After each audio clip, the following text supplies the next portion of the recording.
Good morning. Good morning.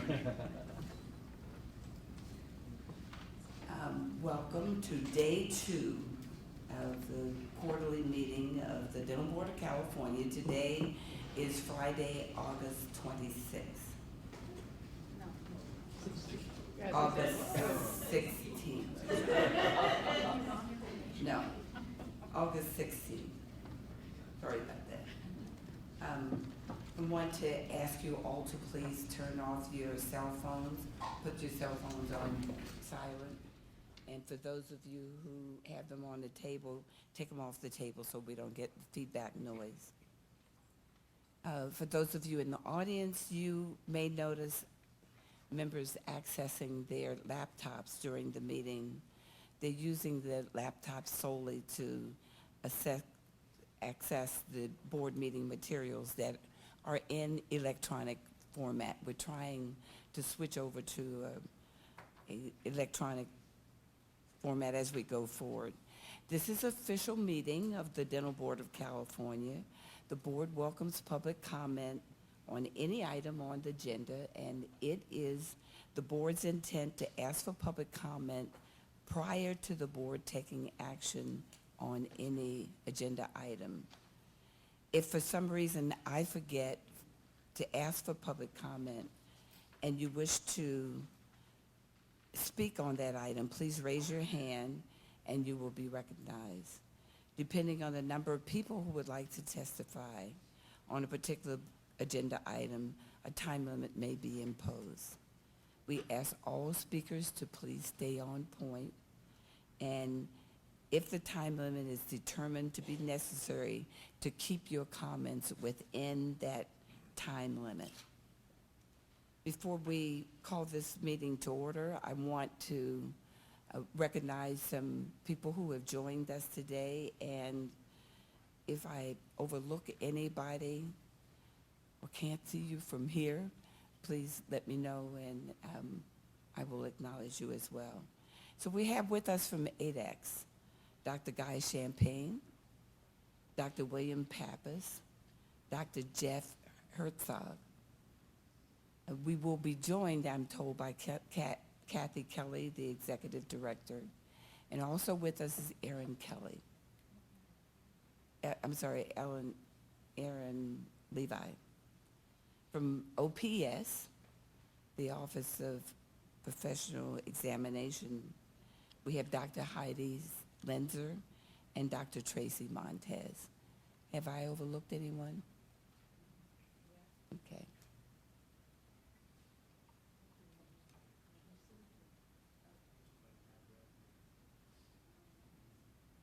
Norm. From REB, we have Dr. Norm Magnuson. I'm sorry. Okay, so I would like to call this meeting to order. I'd like to ask the secretary to please call the roll. Good morning, everyone. Things are heating up in the Bay Area. Burton. Here. Burton present. Chan present. Chappelle Ingram absent. Fly here. Fly present. Laren. Laren present. Lay. Lay present. McKenzie. Here. McKenzie present. Medina absent. Morrow. Here. Morrow present. Alagi. Here. Alagi present. Pacheco absent. Stewart. Here. Stewart present. Witcher. Here. Witcher present. You. Yes. You present. You have quorum. Thank you. So we will begin with our executive officer's report.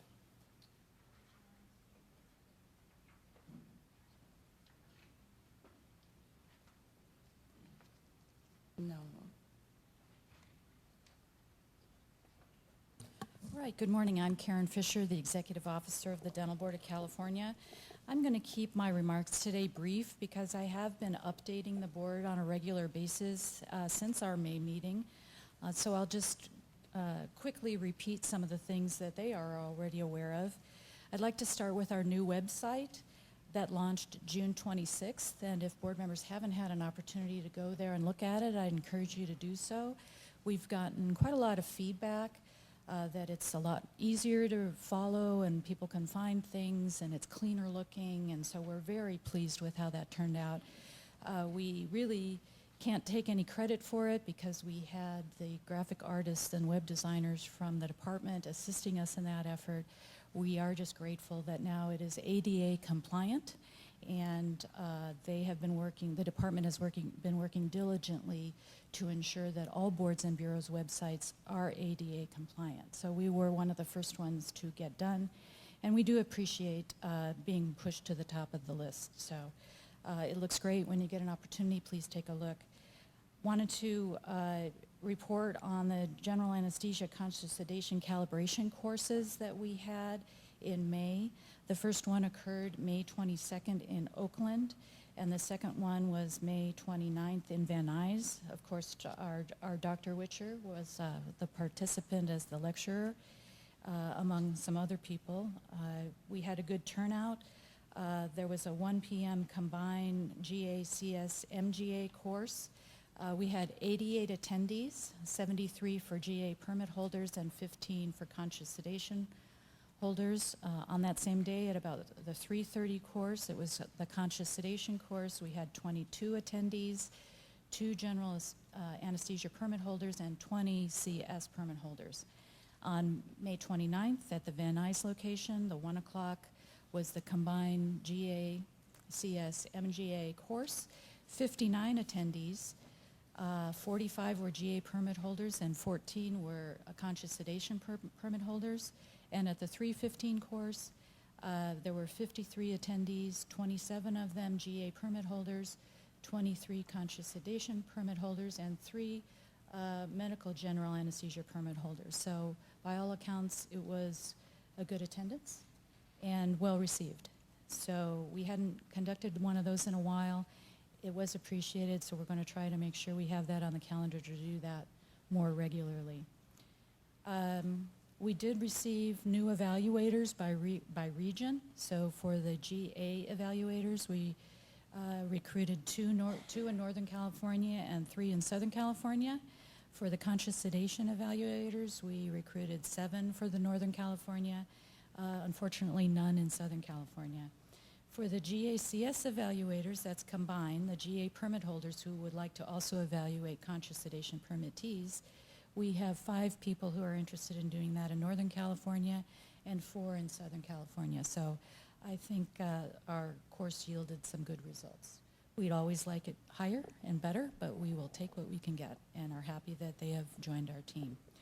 I'm kind of combining my report with the department's report because we covered the same things.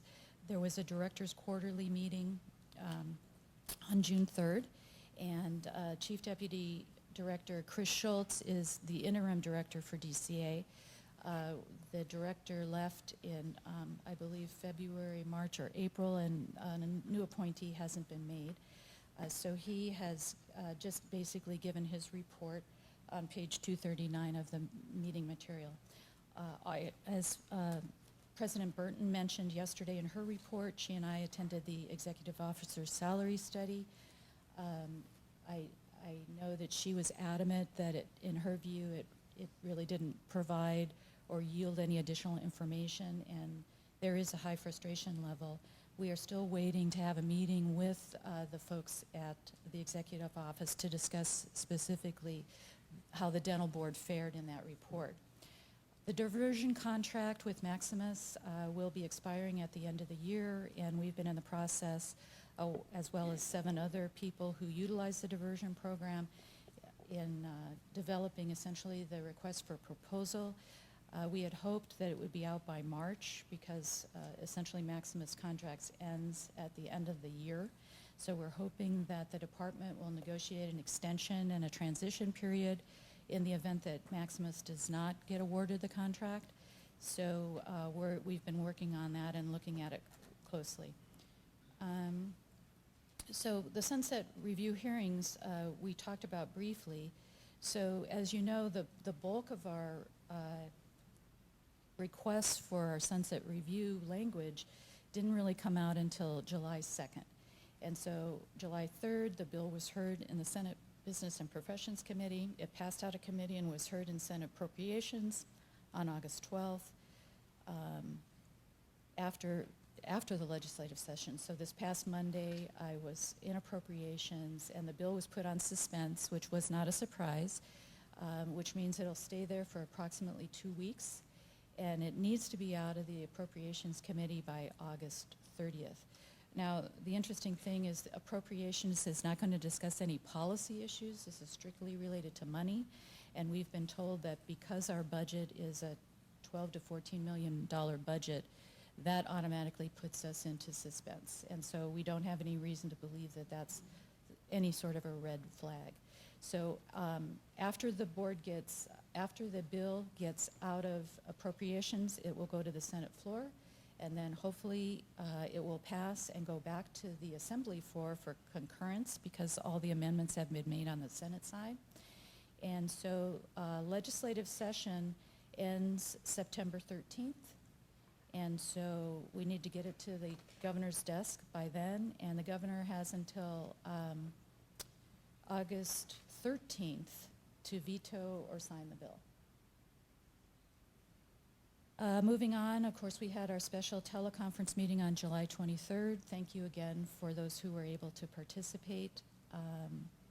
Transcripts have been ordered, and we anticipate getting those soon. We'll send those out to you as soon as possible, and it's likely it will be agendized in closed session at the November meeting. The Dental Assisting Council came to town on July 26th. Ms. Wallace reported out during the Dental Assisting Council meeting yesterday that it was a very productive meeting, and staff will continue to work on the language. At some point, it will be ready for the Dental Assisting Council essentially to approve and then send it over to the board for recommendation to initiate the rulemaking.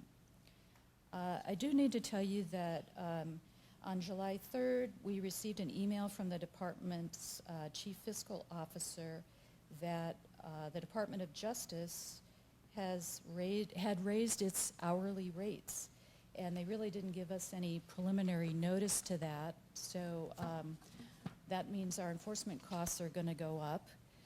Attorneys' services, so these are the DAGs, are going from $170 to $220. That's a 30% increase. And the paralegal services are going from $120 to $205, which is a 71% increase. Of course, the department was upset that we didn't receive any notice more in advance, and so they at least negotiated that these fees won't go into effect until September 1st rather than July 1st. We have had meetings with the budget office to determine whether or not our budget is going to sustain this, and at this point we believe we will, but we're going to be monitoring that closely to ensure that we don't get close to insolvency in any way. As President Burton mentioned, we did attend the Dental Hygiene Board meeting, and we intend to do so again at their November meeting. The Dental Board office space, the lease was finally signed, so we are going to be engaging in a 4-year term that starts March 1st of 2020 for our space, and we are actually bumping out and moving walls to accommodate the additional staff that we're getting. So we have a 4-year hard lease and then an additional 4-year soft lease, so we should be good for a while. Want to report that we did receive a dental board approval application from a foreign dental school in, is it Qingdao, China? The application came in and was sent to our subcommittee of Joanne Pacheco and Dr. Stephen Morrow. They are in the process of reviewing the application for completeness. Both of them have independently been reviewing the application, and we are scheduling a meeting for the 3 of us to come together and to compare notes. Preliminary review shows that there are deficiencies, so the application is not complete. I want to remind board members, it's 8 months into the new year. You only really have a short period of time in which to complete your sexual harassment prevention training. It is a 2-hour course that's required. If possible, I'd like you to get started on that sooner rather than later because some board members have had difficulty connecting with it and getting it to work on your computers. So we want to make sure that you have plenty of time to do it and that we have plenty of time to assist you if you are having trouble. I guess I'll conclude my remarks at this point by saying the board and council elections will be held at the last meeting of the year. Board policy and procedure manual indicates that members seeking office should contact the board executive officer 30 days prior to the meeting and announce essentially that they are interested in running. We've had difficulty in the past of members knowing exactly how to go about that, how to seek support. So our last recommendation prior to Michael coming was that board members can talk to at least one other person to see if they would nominate them, and because you would need to have one person nominate you, and those elections will be held. We don't have an automatic process whereby the officers automatically move up in the event that we have somebody that would just rather be a secretary and not be a vice president or a president. Just a reminder, president is responsible for, among other things, working with me on a daily basis, pretty much. We typically have check-ins once a week and more as necessary. And board presidents typically are responsible for looking for the restaurant for Thursday night for the meeting. That does not fall on staff. Also want to mention that next year is the year that we're going to have to revise our strategic plan. When I mentioned that to Ms. Wallace this morning, she kind of deflated. It's time again. That's the responsibility of the vice president. So the vice president will be working closely with staff so that we can get that lined up. And that pretty much concludes my report and the report from the DCA exec office. Are there any questions? Thank you. Geez, all this time, all I've been responsible for is doing dinner? How have I been using up all this other time? The next item is a report from the Department of Consumer Affairs, and I don't believe we're having a report today. All right? That's correct. Okay. I sort of covered theirs with mine. Okay. Okay, so now, if you will take a look at your agenda, we're going to move to number 21, licensing, certification, and permits committee report. Good morning, board members. The LCP committee met in closed session yesterday to consider dentists and dental assistant candidates for the issuance of a new license to replace a canceled one. Committee members with board staff recommendations help with our legal team approve these candidates with a few conditions. In the DDS category, Doctors G, Y, A, and MM will be granted a new license with the passing of the California Dentistry Law and Ethics exam and passing of the REB clinical exam. Dr.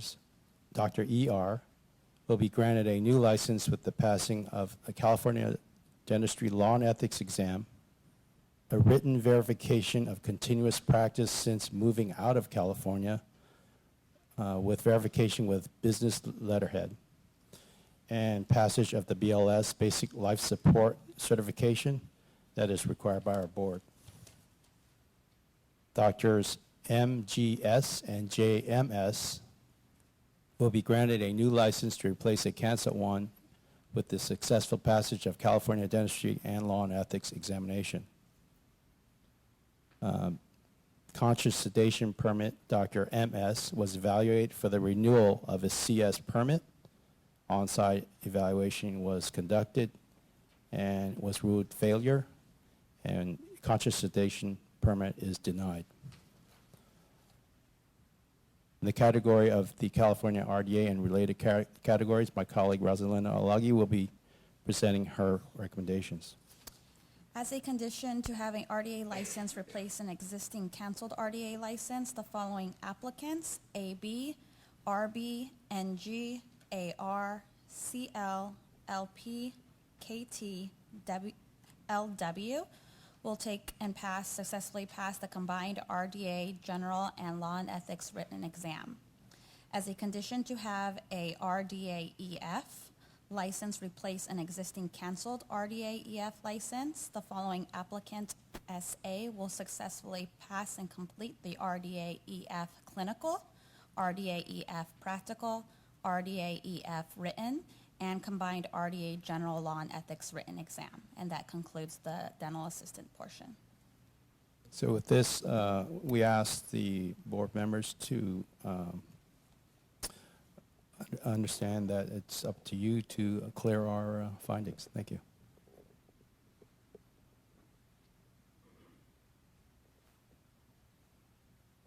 Move to accept the report. Move Butcher, second Morrow.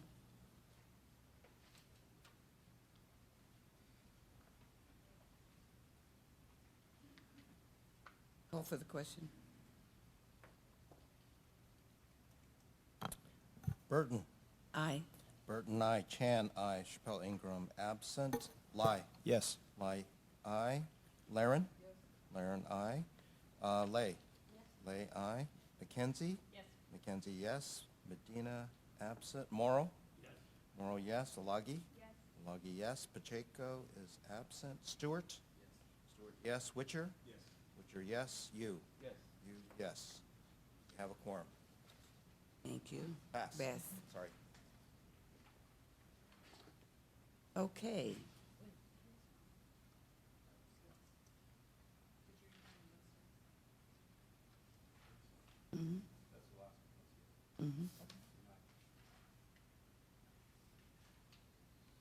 Yeah, he said that at the end of his report.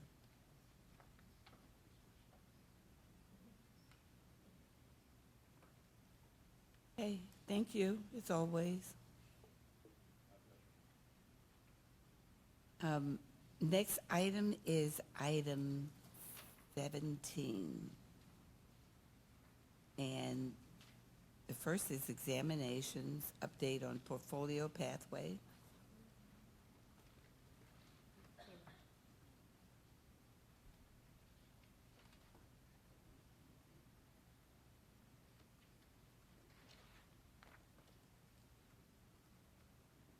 Yeah, I missed that. Okay.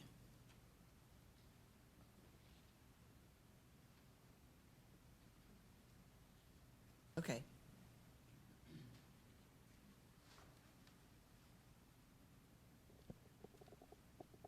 Okay. Good morning, Tina Valerie, manager of the Dental Assisting Unit. At the May 2019 board meeting, staff reported that they had conducted 2 informational workshops at Western University and Loma Linda University. These workshops were intended to inform the dental students about the portfolio pathway to licensure. To aid in this effort, staff have developed an informational brochure that outlines the general requirements for the pathway and identifies the available resources to find additional information. The goal of this, the goal of this brochure is to send to all of the dental schools so they're available to the students at all times so that if they are interested in portfolio, they can do some additional research. And then also at future workshops to hand them out to the students that attend. We have received 4 applications so far in 2019. 3 were from UCSF and 1 from Loma Linda, all of which will obtain licensure once the deficiencies have been received. And I'd be happy to answer any questions you may have.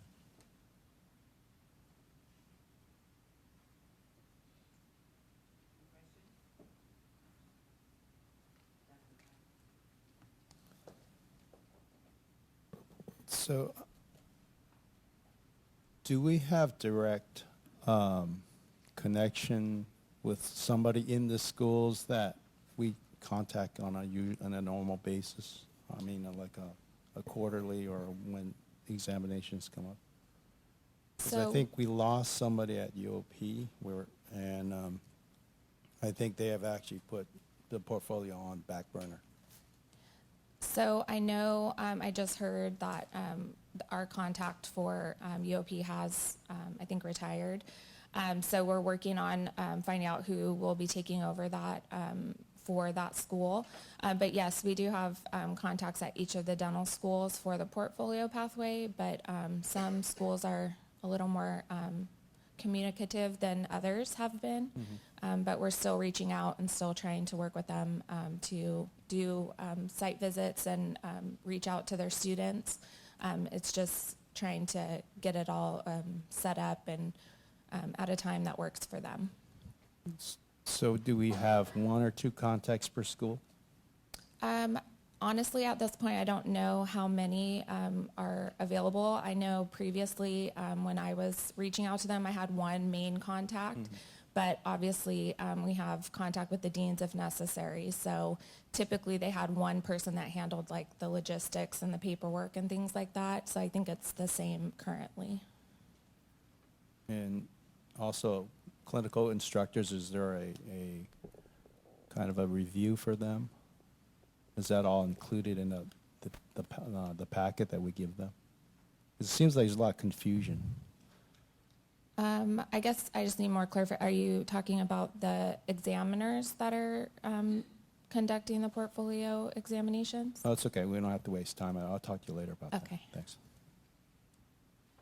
Okay. Yeah, thanks for bringing us up to date. I know a little while ago, we had a problem list. We identified a number of issues related to implementation of portfolio. We tried to go down that list and address everything. I think we did. But still, you know, the trend is pretty clear. I mean, at the peak in 2016, we had 35. Now we're down to 4. So clearly some issues remain. I mean, maybe we ought to go back around and solicit some feedback and see what we can do to get more acceptance. I mean, I realize there are some challenges implementing this that, you know, are operationally within the schools themselves that we may not be able to address. But, you know, I guess this has implications for things like other exams that might want to be given in the CIF format, you know, acceptance by the schools because of their curriculum being so impacted and so little time. This particular kind of model, which is the direction the ADA wants to see us go, it just doesn't seem to be catching on. Thank you. You know, in partial response to that, Dr. Witcher, Dr. Hongley and I have previously met with the deans of the 6 dental schools in California to discuss issues related to the portfolio examination. The deans expressed to us a number of, I guess, speed bumps or roadblocks in the process. So we asked the deans to provide us with a laundry list of those speed bumps to see what we could do to improve the process. To this date, I don't believe that we have received a specific response from the deans regarding what we could do to improve the process as far as the student participation is concerned. So I would appreciate and we would hope that we could get some feedback from the deans that are more specific than just some vague, well, this is a difficulty, that is a difficulty. Secondly, I would like to compliment you for the development of the brochure that you have included in our meeting packet. I think it is good to advertise, so to speak, or promote at the school level the implementation of the portfolio examination process. However, one of the things that I've noticed on the brochure, even though I think it is good, there seems to be sometimes a confusion as far as terminology. The portfolio examination is a combination of multiple components, one component of which are the 6 clinical competency examinations, and sometimes in the brochure, I think those terms are confusing. Under frequently asked questions, when can I initiate the competency examination? I think the question is, when can I do the clinical competency examination? not the portfolio examination. Portfolio examination is a combination of multiple components. One of those components are the 6 clinical competency examinations, and they are not the portfolio examination.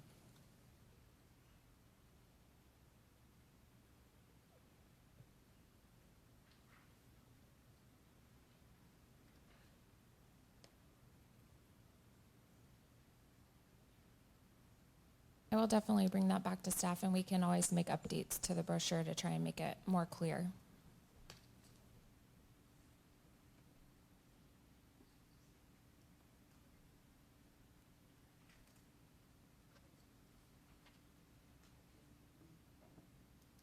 Well, I too want to thank the staff, for working on the portfolio flyer, and also, thank you, Dr. Morrow, for working with me on this, examination.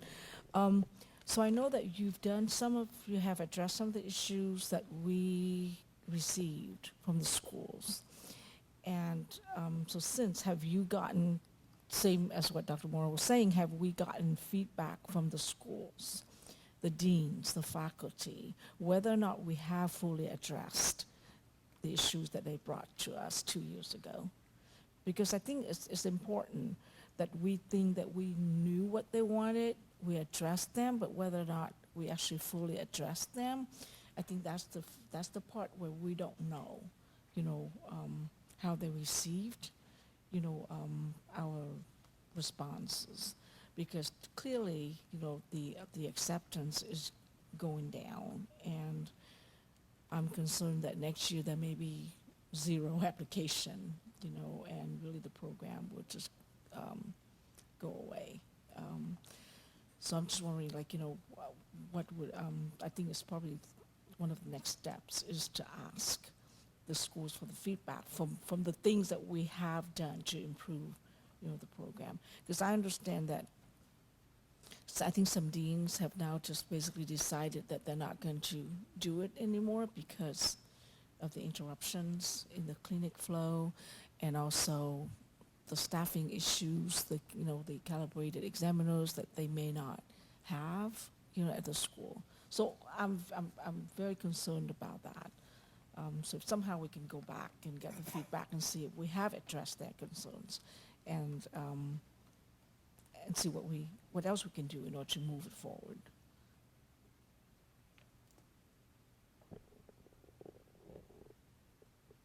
So just a comment on that. I know on the goals list that we have been reporting on that we've completed all of the goals that we had identified, but there definitely are things that we need to reach back out to the schools and get additional information. So I have that on my list of things to do when we get back to the office.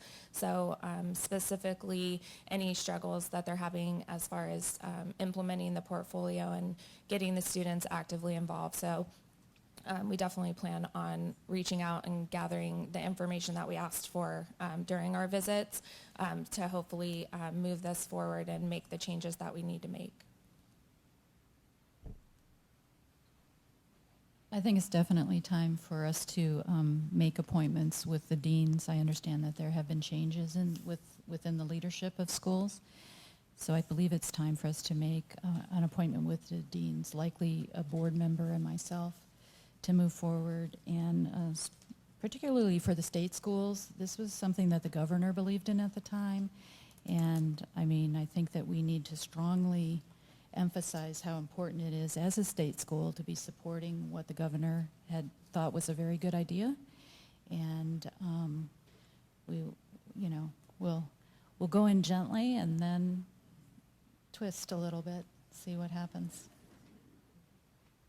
Just one comment on the brochure. It's very nicely done, by the way. I really appreciate that.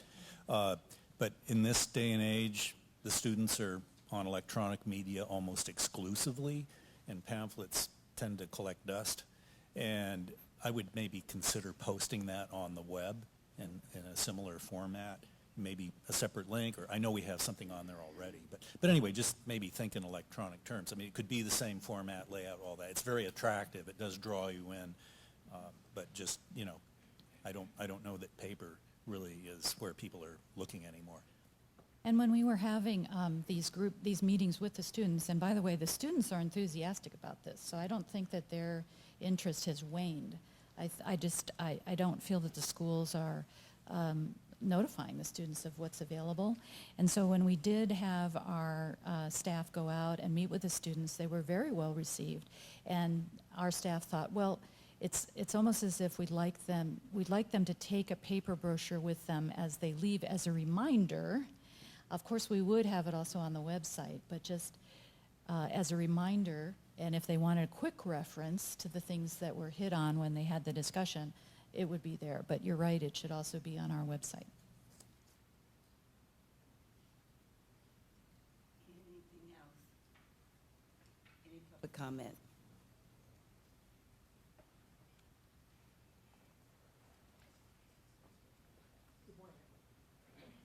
Good morning, Alan Felsenfeld. Speaking as an individual, I have a good feeling about the portfolio because I was part of the team that developed this way back when. Dr. Morrow and I have worked tirelessly earlier on in the process to get this out there. The brochure is excellent. I liked it a lot. I looked at it. I do agree with Dr. Morrow. Some of the wording is a little confusing, and I think if you could straighten that away and talk about that, that would be good. One suggestion, what we've been doing is talking to the deans and key clinical faculty at our schools. You're doing it from the top down, and the comments about the students are excellent. I would like to think, if it's possible, when students enter in their freshman year, starting now, that perhaps then the board could send a blast email with the brochure, and if you want to drop them off in paper, fine, but let them know it exists, because no disrespect, Ms. Fisher, but my students don't know about the exam. And I'm embarrassed because of what I've done with portfolio. We have nobody ever applies from our school. Yes, there are problems getting the exam done, and that can be fixed. But if I go out and I ask, well, do you know anything about portfolio to the students I counsel? And not a one has even heard of it. So I think if we market it to the freshmen coming in, if you build it, they will come, right? If we build up the demand and the students understand it, more and more people will be doing it. And the portability, which has been a problem, is getting better. We are increasing the number of states. At last it was 9. It's probably more than that now. I don't know. But we had a number of states that are accepting this. Most of our students still want to stay in California, though. So thank you. And Dr. Felsenfeld, I'm not embarrassed because I share the stage with you as being an instructor at UCLA. And since both of us haven't gotten the word out well enough, I think we need to have some sort of traveling show. Let's do it. Anything else? Thank you. Next item is 17B, Western Regional Exam Report. So I have not attended any, the dental examination review board meeting since we last met, because the next one is actually coming up in November. But Dr. Norman Magnuson is here from REP, so I understand that there may be some changes that are coming up in the next year. So I would like for him to probably share with the board, some of the possible changes. Thank you. Thank you. Does that work better? Good morning. Thank you for having me here again today. It's nice to be here. A little warm here in the valley here. I'm in the San Francisco area. I actually brought a sweater. I shouldn't have done that. As you well know, the exam season is over. We finished up 2019 a few weeks ago, had a good, successful year. But we are going to be making some changes for next year. As you know, we've added the PROS section to our exam. And we are going to offer that section now to third-year students at the exam site at their school, so that they can take it, pass it, take it off the plate for their senior year portion of the exam. And we also feel it's probably a little bit better timing because they're just coming out of D2 year. They've been working quite a bit with plastic teeth. As you well know, the prosthetic exam is on plastic teeth. Seniors have kind of made comments to us about how they're having to relearn skills of practicing on a natural tooth compared to a plastic tooth. Well, this is going to be closer to their actual time of doing that. So that's going to be combined with the exam this year. It's going to make our dates a little bit longer while we're there, but we have a calibration day that we calibrate the examiners, and during that day we're going to give the D3s the opportunity to, or I guess the whole weekend probably, but that one especially is for the D3s to take that portion of the exam. It kind of splits it up a little bit, like makes it a little bit nicer. It was interesting listening to you guys talk yesterday about your sunset review and AB 1519. Something that I know you guys have been working on a long time, and we always encourage states to kind of dictate what they would like to see in the exam for their state. And as you well know, we have all the components of that exam. In fact, the treatment planning component of that exam, we have it in our comprehensive treatment planning, where students have to do 3 treatment plans, one on a complex case, adult, one on a moderate adult case, and one on a child. And they have to draw up a treatment plan based on the information they're giving you, and they're giving x-rays, medical history, dental history, photographs, any other pertinent information that would help them. And then they have to draw up a treatment plan. They have to answer anywhere from 4 to 11 questions per patient, all open-ended questions, and then they're graded by 3 calibrated examiners. So it's not a multiple choice. They actually have to produce something. They have to write a lab slip on at least 1 or 2 cases. They have to do a prescription on 1 or 2 cases. They have to give reasons why they've made a decision.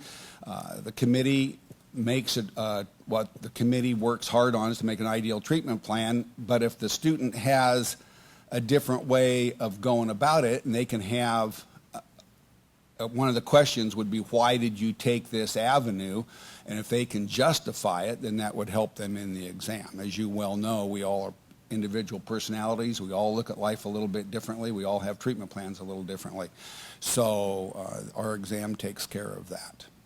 I think this year we're starting, Reb has to go back through the OPES review system. We're looking forward to that. So it's our turn to do it. Shouldn't be a problem, but Sharon Osborne-Pop, our psychometrician, has gone through some back issues this year. She had to have surgery, and she's having some problems. So she is trying very hard to get the information to the OPES while she's still not doing well. So, any questions?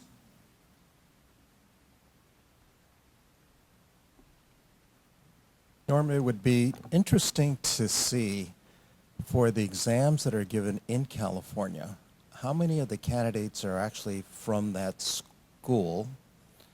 The second one would be, how many candidates from California? Third one is, how many candidates from states out of California that are in REB? And then the fourth one would be, how many candidates that are not within the REB states that are taking the REB exam? It'd be interesting to see that. I could probably get that information for you. I know that most schools, when the timing is opened up to apply to that school, most schools allow only their own students to sign up first.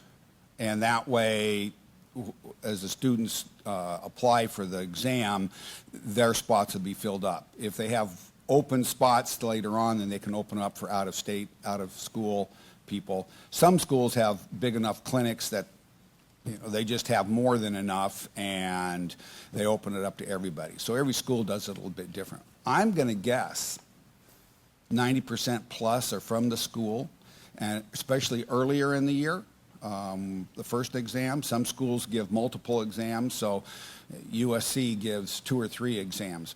By the end of the year, I think USC was the last exam of the year, they have people from all over the country. That's a site where if a candidate failed any one of the sections previously, can come in and complete the exam at that site. That make sense? Yes. Okay. Anything else? Yeah, the perio was made optional a while ago, and California had the option, the students here had the option of taking it or not, because a pass on the reb, granted a pass. If the sunset bill goes through and that's added as a competency, which I agree it should be, but there were problems with standardization and calibration during the perio section, which is one reason it was taken off. It didn't seem like it was producing the kind of consistent results you would really want. And this is a problem inherent in clinical exams. Right. And I'm just wondering, we kind of solved that maybe with the PROS by going to type exam. Maybe there would be some alternative exam method that could be used for the perio that wouldn't have that problem. And I know that Reb is working on that. You're always trying to update your exam and make it better. You're always trying to find the issues that need to be improved on. And that is one of the issues that Reb has been discussing on how they want to do it. We have some good components in our hygiene exam, and there are some people who think that maybe making a little bit more like the hygiene exam might be an option. Where it is on the table, I can't really tell you. Since I'm no longer on the board, I don't get the backroom news like I used to. So, but I can look that up for you, and I can get you an answer for that. Okay?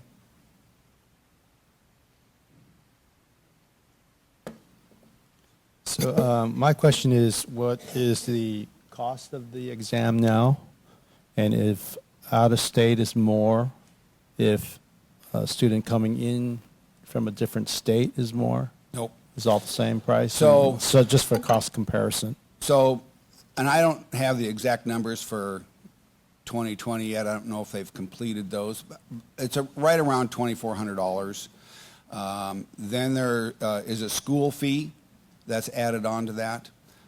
Some schools provide the exam for nothing, so $2,400. Some school fees are as high as $500 to $1,000 per student, and every school is different. So that's in addition to the student. In addition to the student, yeah. And if they're coming from out of state, we don't have any in-state, out-of-state fees. The fee is the same regardless of which school we go to. As you well know, given an exam in Dallas, Texas is significantly less than given an exam in New York City, but we just charge the same unless there's a school fee difference.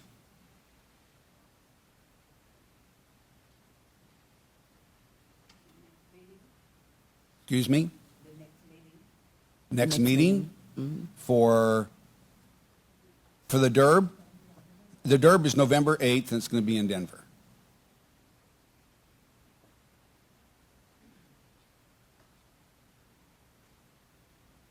Anything else? Any public comment? Thank you so much. Thank you for having me. Okay. Our next item is item 17D, a discussion and possible action regarding ADEX examination review by the Office of Professional Examination Services.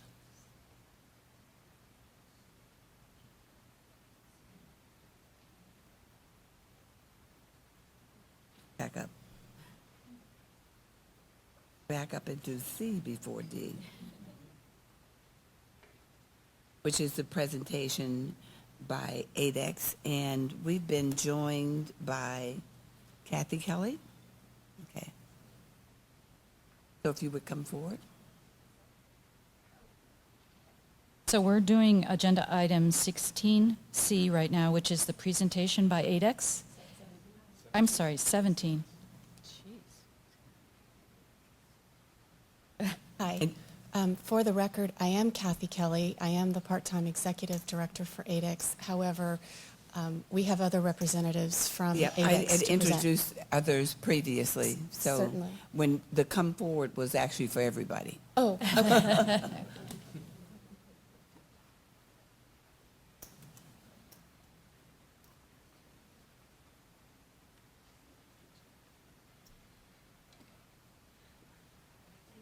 And, okay. And so for those of you who need to kind of adjust yourself to see the screen, Who would I give my PowerPoint?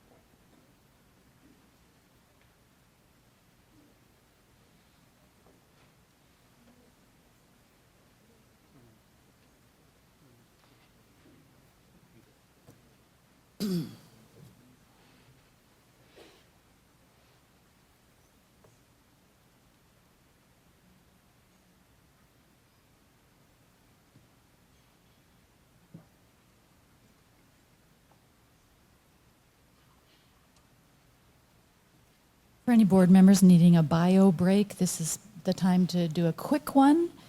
We're not going to hold up for you, but this would be a good time to sort of step out quickly as we're getting this set up.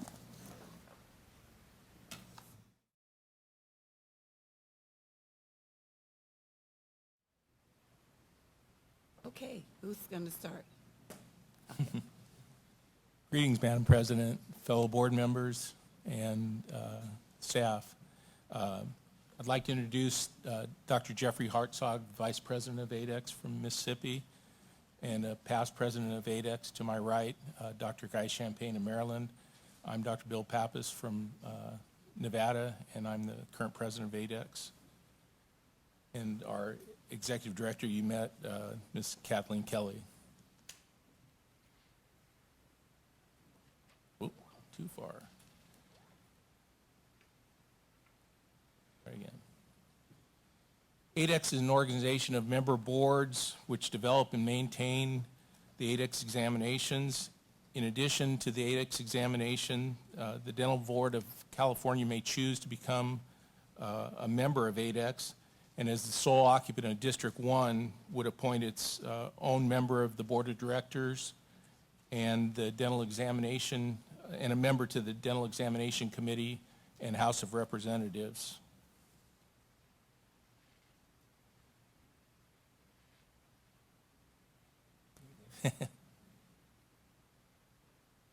The ADEX budget is solely based on the cost of the annual meeting, sending the delegates to the annual meeting and for psychometric analysis. The budget is independent of the number of candidates and is zero-based, thus avoiding for-profit conflicts of interest. One of the most important committees of ADEX is quality assurance. Examination standards are evaluated and maintained through QA site visits, which assure that an examination given in Connecticut, South Carolina, Arizona, California, or anywhere else is done in accordance with examination standards. The components of the ADEX examination, the DSE OSCE, the longest running OSCE in dentistry, which is computer-based, the anterior and posterior restorative examination, the endodontic and prosthodontic mannequin examination, and the optional periodontal scaling exercise. The DSE OSCE examines critical areas of knowledge, skill, and judgment that are identified in the National Occupational Analysis, which are not evaluated elsewhere in the other segments of the examination. Now I'd like to turn the presentation over to Dr. Jeffrey Hartzog. Good morning.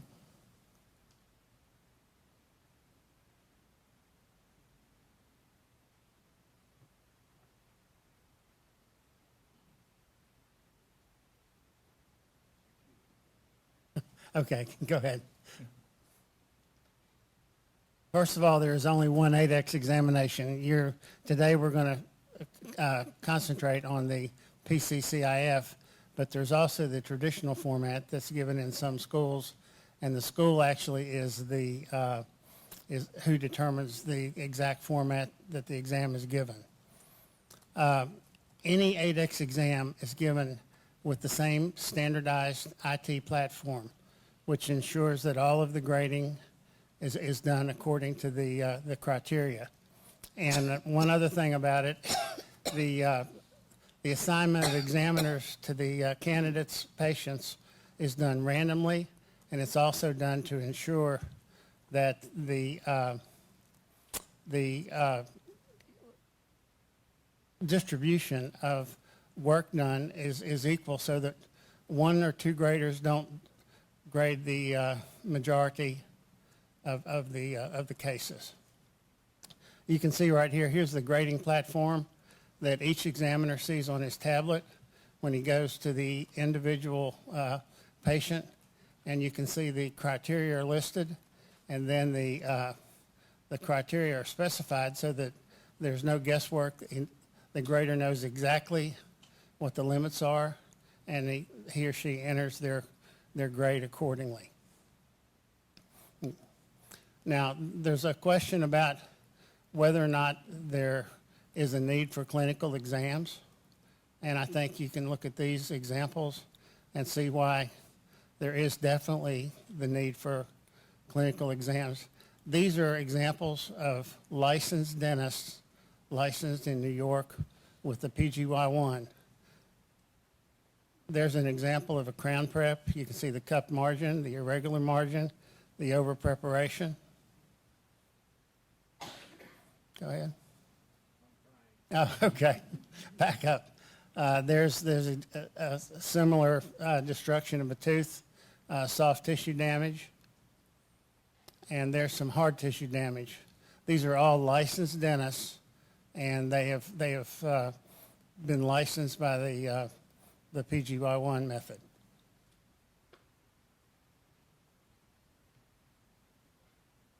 Okay, guy.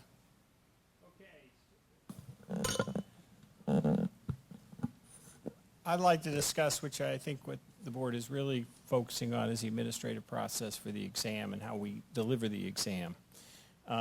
And you've, I'm sure, heard the term, the patient-centered curriculum integrated format examination. And it was really developed to address the ethical considerations whenever patient care is a component of any examination process.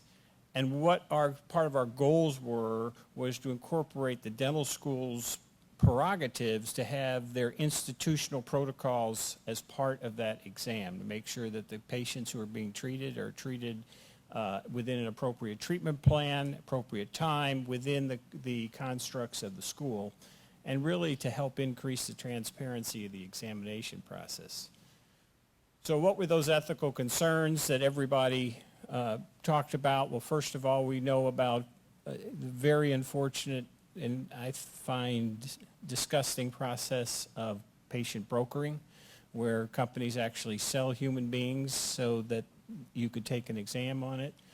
The reimbursement process that happens during the examination process. Now, some of that is appropriate. Patients are compensated on clinical trials. Appropriate reimbursement is not a problem, but when it drifts off to extortion, that becomes a real problem.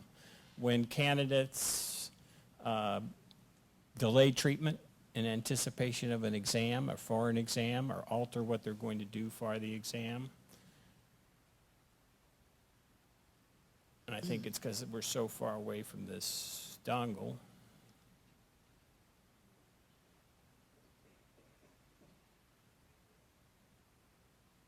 Then, of course, schools complained about unnecessary care of incipient lesions, lesions that they would remineralize, that patients are accepted on the exam, potential discomfort.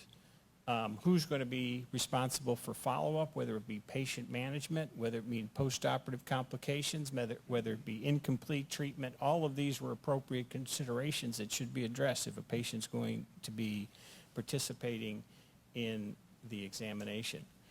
So where were the origins of this? Ironically, you talked about the portfolio earlier today. Steve Casagrande was the featured speaker at an ADEX exam years ago, and really a lot of the impetus and influence in how we've designed this process came from your portfolio exam, allowing could we do a process that didn't take place on one day, that would accumulate the work and do it in an appropriate manner for patient care. And then to kind of finalize this process, there was a working group of deans, examiners, educators, and dental board representatives that wanted to come up with a process that would answer these issues. So we developed a set of principles if we're going to have a patient-centered curriculum integrated format, and that is really elucidated well on the screen, that if a patient is going to be treated, they should be a patient of record for whatever that is defined, however that is defined by the school, not by ADEX, and within an appropriate treatment plan, also defined by the school, not ADEX. And then, of course, everything we assess has to be supported by what we find on the occupational analysis. We can't just arbitrarily add things. ADEX content scoring and criteria and exam principles would be part of this throughout it, so it would be accepted everywhere. And so to do this, we knew we could not establish an exam process where we came once a year. You came and took an exam, that was it. You had to have every component of that exam to be taken that day. So the challenge was to schedule multiple exam visits. So at all of our PC-CIF schools, we come every 3 to 4 weeks, because it would be unreasonable to expect that any student is going to have a patient that meets all of our exam components on any given day. That just probably doesn't happen in their treatment plan. And so to do this, we authorized the schools to both qualify students who can take the exam and to populate the exam. So the number of candidates and procedures we're going to test, we don't know till 48 hours prior to the exam, as well as schools sequence students into it. They may have students that they don't feel are appropriate to challenge a particular component of the exam, and so we won't see them. But they know we're going to be there in 3 to 4 weeks, so there's no risk there. They will complete the series by the time they graduate, assuming that the school qualifies them. So we're going to treat the people that fulfilled the examination components and they were treatment planned. In addition, we wanted to develop a mechanism where if that student had not completed a code of competency, that care could be evaluated for the code of competency. So we built into our computerized grading system that Dr. Hartzog talked about a separate thing that will call the faculty on anybody that's having a competency done so they can evaluate for competency. In addition, some schools, because this is just incorporated in the patient care, it's a record entry into their Axiom or whatever system they're using. They're called in after every prep so they can evaluate it, after the examiners, and every restoration so that they can complete the record. And the ideal extension of this exam is that we're there on a day that they're treating that patient appropriately within their treatment plan. The only difference is there are examiners evaluating the care as well as faculty. So that would be the ideal.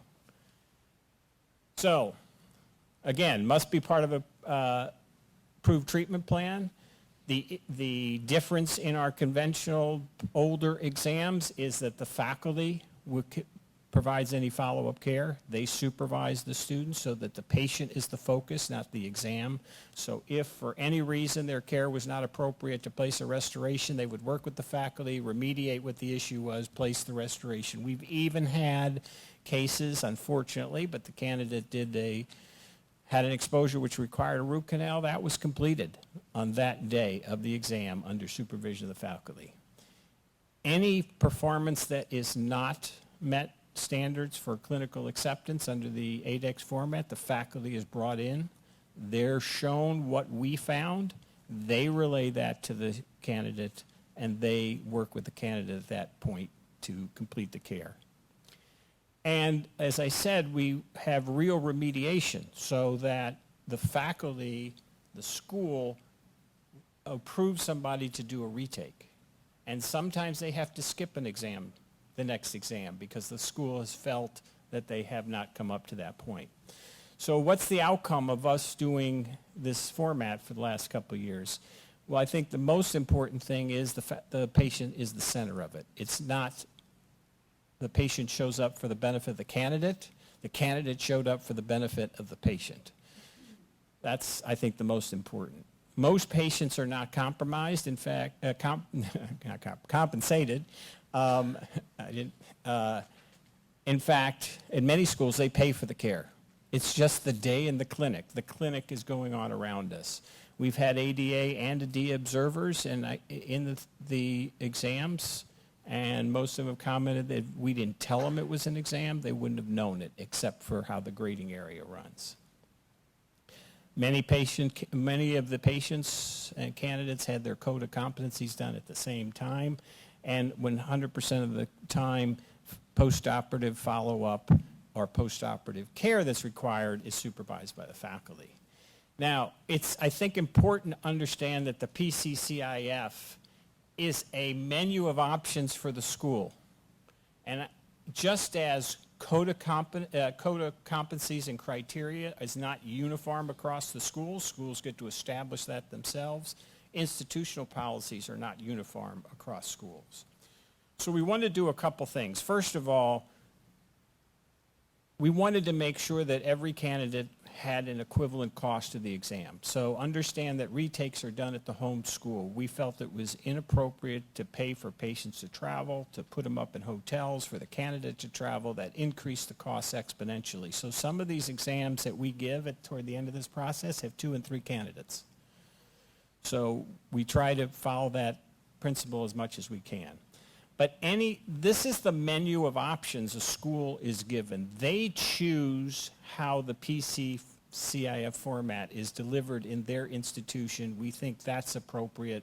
They know their institutions better than we do. They know the challenges of doing it better than we do. So what I'm trying to say is,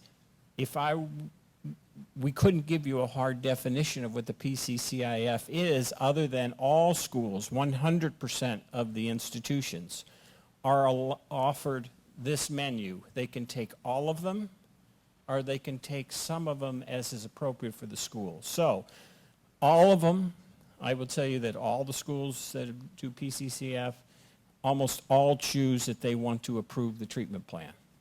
And we honor the treatment plan. And what we mean by that is if there's a lesion on the mesial of 30 and the distal of 30, but the distal of 30, the school has treatment plan for remineralization, we honor that. So unless they encountered the frank caries during the preparation and had to alter their treatment, those schools' prerogatives are honored. The number of sections challenged can vary. Some schools, I will tell you, they have such a rigorous clinical experience that almost all the students have all 3 patients every day. So the bulk of those people will challenge. And what they do is it's first to sign up and first to get approved, because some of them will do maximum. Many schools want to do chart entry, so the faculty are called to review all of the care that's done. After the examiners are done, the faculty is called in, they review it, they can do their independent chart entries. Then they can do that down to the preparation and restoration level. They have the options. They can do the competencies if they want. They dictate the follow-up care. They inform the candidates of the outcome, how the exam is sequenced, and again, monitoring the retake population and remediation. But a school may not choose all of these because it doesn't work for the school. For a whole variety of reasons, we allow the school to choose these options that work best for the school, their institutional protocols. So what are the advantages? Well, the clinics don't need to close down because we are there. So the clinic operates around us. That's an important component for schools, unless we're doing it on the weekend, and Saturday and Sunday is always an option for scheduling those exams. At all of our schools, we encourage faculty to become examiners because we want them to see the exam. We want feedback from the exam. ADEX Examination Committee requires examiners from every district to participate in the process. During our mannequin exercise is sequenced anytime the school feels they're appropriate. So we've done it at the end of the 2nd year. We've done it throughout the 3rd year. We've done it throughout the 4th year. And retakes of any component of this exam is done throughout the year as we deliver the exams. So if we go to University of Buffalo every 3 weeks, which we do, they can take any retake of any component. There is one fee. Whether they divide this into 5 visits or 1 visit, that fee stays the same for the candidate, so there's no penalty to the candidate. Real-time faculty review, and we think it's a more transparent process because the faculty sees the clinical performance of those candidates at the same time we do. So I've talked about this. The only thing that I think you all need to know are two items on this screen. Number one, the timeline. So you have 18 months to complete the examination process once you begin the DSE and patient base, not mannequin. So the pros and the endo is sequenced any time in the curriculum the school feels it's appropriate. But once you start that, you have 18 months, which gives you till December after you graduate for most people to complete the examination process. And understand we still test traditional candidates. So there still are licensed dentists who need to take the exam outside of the institution. They can't do a PC-CIF process because the institutions don't sponsor them. Those are no longer part of the institution. The patients are no longer. Now, a traditional candidate can still choose to do this on 5 separate visits if they wanted to, but realistically, nobody who's already graduated dental school wants to prolong this any longer than it needs to be. So we still have to offer examinations in a traditional format for those.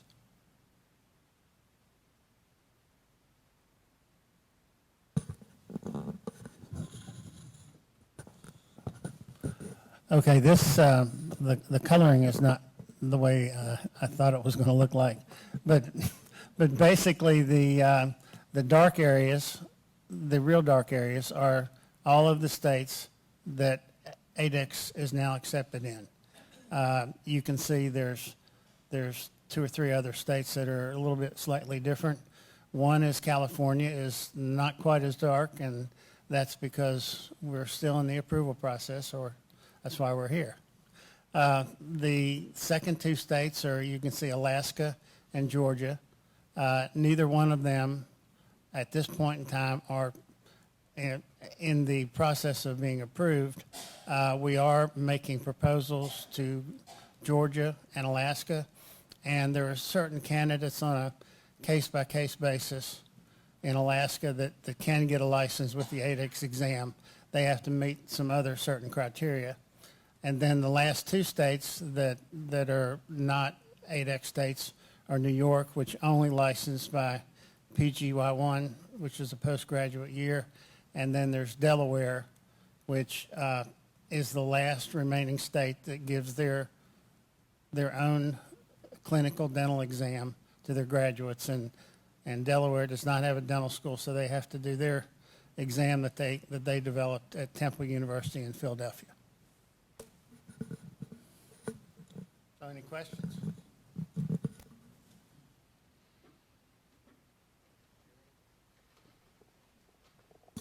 Well, thank you so much for being here and for your presentation. I guess I have a question regarding to the map that you just showed us. So I know that there are several regional examination organizations that use the ADEX exam. So that map really reflects where the states, which states accept the ADEX exam, but it doesn't reflect the regional testing agencies. So do you, so I guess I'm trying to figure out, like, which. We have 2 examination agencies that offer the ADEX exam, Okay. the CDCA and CETA. But no, that map doesn't differentiate because. Oh, okay, so just two regional examination agencies, okay. There's a good reason for that. So when ADEX was developed, the concept was the dental board is the licensing entity. They should have the authority to determine what's on the exam, and then the testing agencies should deliver that. So ADEX is an organization of dental boards. It's owned by the dental boards. It's governed by the dental boards. There are no appointments by testing agencies at that organization. It is strictly dental board representatives, both the representative they send and the educators they send to determine the exam. So the content scoring criteria is developed by ADEX. ADEX doesn't give an exam. You can't call ADEX and say, come here and give an exam.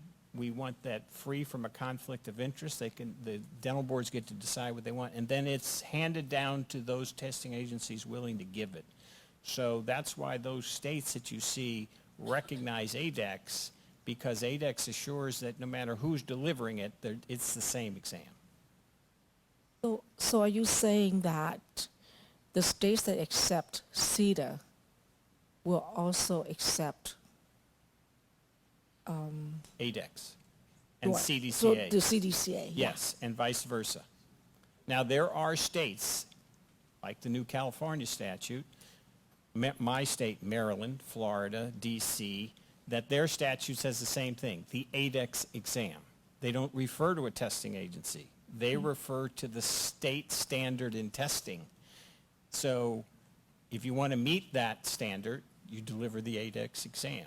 They don't recognize a testing agency, and part of the beauty of that is you are in control of what's at the exam. There's no surprises. So California hopefully will be a member of ADEX, and they'll be on the board of directors as well as the exam committee, and no changes can happen without you agreeing to it. And the testing agencies don't have the say. It is the state dental boards. So the reason I asked is, and I'm embarrassed to say I don't know enough about U.S. geography to really know where the states are located. So like Georgia. I don't know where that is either, but go ahead. Where it is on the map. I'll go back. Okay, Georgia's the state that's light colored above Florida. We all Okay. know where Florida is. Okay, so that's the one that doesn't accept ADEX? There are only, of the states that accept a patient-based exam for licensure, Okay, there are only 2 states that don't fully take ADEX. okay. Alaska does on some case-by-case I basis. see. They have specific requirements. Got to do a class 2 amalgam. You can't do a composite, certain thing. Georgia does not accept ADEX. It only accepts credits. I see, Okay. got it, okay. Delaware has their state-only exam. They're the only one left. They have a state-only, Delaware-only exam. So they only accept the Delaware exam. They don't take anybody else's exam. And then finally, there's New York that doesn't accept an exam. You have to complete a CODA-approved postgraduate program. It's a common misconception that they're PGY1. They're not. So if you happen to be an OMS, you have to complete 6 years. If you complete 5, you do not get a license.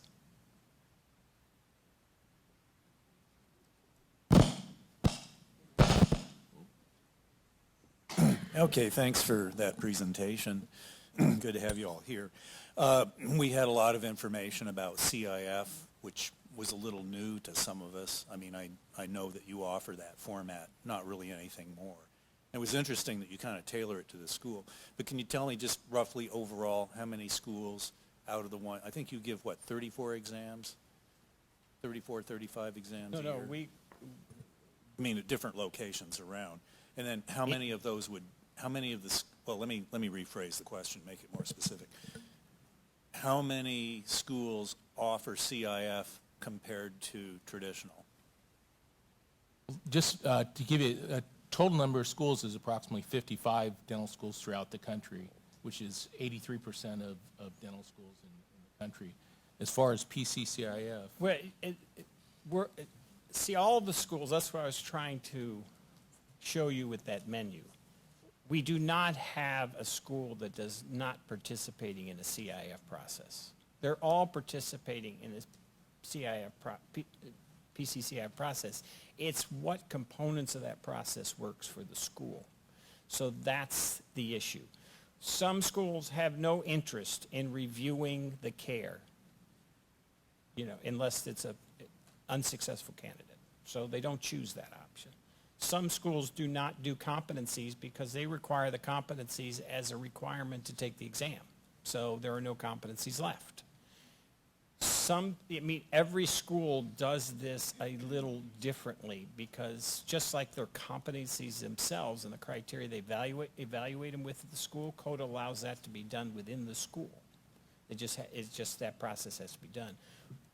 So with all of our dental schools are in a CIF process. So all of them separate, for example, 100% separate the pros and the endo from the patient-based exams, okay?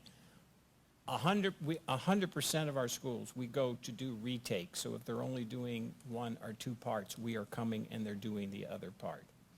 We go multiple visits to all of our schools. There are no schools that we just go to once. But we do have traditional candidates outside dental schools, practicing dentists who need the ADEX exam to go to Maryland, to go to North Carolina, to go to Florida, to go to Hawaii, wherever they have to go. They have to have access to an examination to get there, because some of those states do not have licensure by credentials, and it's the only pathway into the state.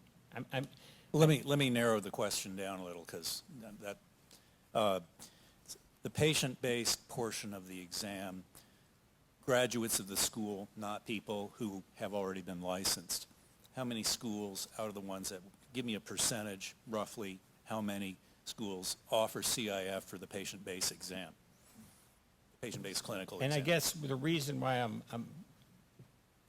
hesitating a little bit, do you mean how many do 100% of that list, or how many do part of that list? Or? No, just the clinical patient exam component. Yeah, that's what I'm talking about. Yeah, So, and just the clinical, I mean, talking about evaluation, retakes, all that, leave that out of it. so I would say about 40 to 50% of our schools have adopted all components of the PC-CIF that you saw there, with faculty pre-approval, faculty follow-up, faculty review of care, all of those things, about 40 to 50%.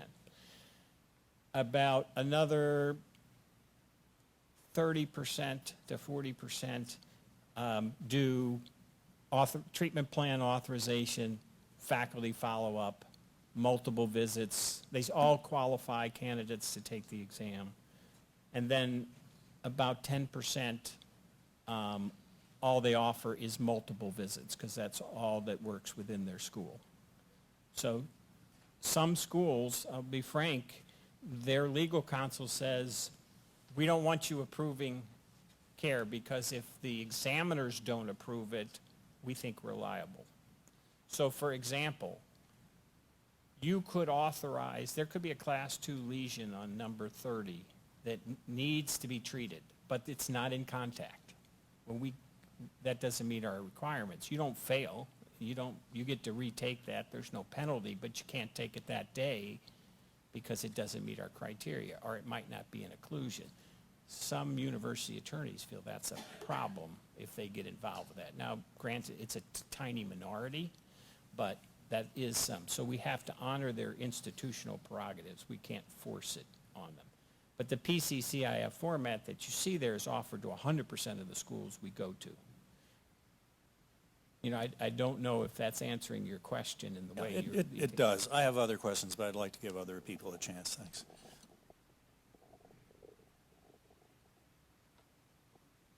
Thank you very much. I, too, appreciate your coming with us and helping us to better understand your process, and I know we have talked previously. A couple of questions. I understood you to say that you encourage this dental school's faculty to become examiners. Does that mean they would be examiners of their students at their school, or would they be an examiner of at a different location? No, that's strictly at other locations. If there are any conflict of interest, they're not allowed to test either at their school, or it might be a non-faculty member that has some conflict and wouldn't, or like we test in Hawaii. Hawaii's a small, relatively small place. A lot of folks know each other. We've had examiners recuse themselves from a particular patient because they know the patient, and by knowing the patient, they know who might be treating them. So if there's any conflict, that's strictly not allowed. Okay, that helps me understand that better. Secondly, if of the times where faculty members, I understood you to say that at the school, that the faculty member at the school can also come and assess the outcome of that restoration, that finished product, so that they can also double dip, so to speak, with that competency examination to meet CODA's requirements for graduation, as well as ADEX requirement for licensure. how often have you had the opportunity to do that? And secondly, have you run a correlation or a comparison between how the faculty member evaluated or assessed that procedure as compared to how the ADEX examiner has assessed it? Oh, I'm so glad you asked me that because I'm a co-author of the study that was published in the ADEA Journal on that. So yes, we have looked at that. There's very little disagreement. However, whenever a competency is done, we, during the orientation of the candidates, will tell them that you might pass the ADEX exam and not pass the competency because those are, one is aspirational. The school appropriately should have higher standards than just clinically acceptable for a licensure exam. That being the case, in the cohort that was studied in the article, and I'd be happy to send that to you. I love it. There were only 2 disagreements where they passed ADEX but did not pass the competencies in restorative. There were no disagreements in perio. In fact, the school in the study deferred. I don't know how appropriate it was, but they did. They deferred to the ADEX exam. Once that was graded, their competency was done. The faculty didn't even have to review it because they literally did not find, they found 2 surfaces during the entire cohort process, the entire examination series, where there was a disagreement between faculty and what ADEX found. So they did, that was very high agreement. Thank you very much. I appreciate your ADEX's effort to, what should I say, provide a licensing examination that is patient-centered, and I realize that that's a term. It's unfortunate that all licensing exams are not patient-centered because I think the most important component of a licensing examination is the patient. So with naming this one as a patient-centered examination sort of says, oh, the traditional then is not patient-centered. That's painting a picture that doesn't sound right to me because all examinations involving a patient should be patient-centered. So there's a picture there that doesn't really set well with me. And I understand that, and I think that is unfortunate, and those are encapsulated in the, ethical dilemmas. The unfortunate thing that we see when we give exams is that the candidates taking the exams, whether they be a student or a graduate, it's what's in it for them, not what's that the patient is there. So one of the things we try to do, for example, with candidates, it's small, but they'll come up and say, I'm going to use this patient for the class 2 and the class 3, and we correct their language. We don't use patients. You mean you want to treat this patient's class 2 and class 3. So, but that's a significant issue, and we're trying very hard to, by coming up with a process that mirrors the treatment they're giving those patients in the dental school, and by coming frequently so that we're there the day they just happen to be doing the procedure that qualifies. I think that's a step toward it. We can't do that in the traditional format because they're not in an institution. Those candidates are not institutionally based, and the institutions won't sponsor them on a sequencing basis like that. And again, I'm interested in the data that you indicated that you have done a report on relating the correlation between faculty assessment and ADEX examiner's assessment, because I think that's important information to put validity to the portfolio examination in California dental schools, where the faculty are in fact the ones that are assessing, that are calibrated and are assessing the competency for the portfolio exam instead of an outside examiner. I'll forward you the article. Thank you, appreciate it. Dr. Champagne, if you'll forward it to me, I'll make sure all board members get it. Absolutely. Thank you.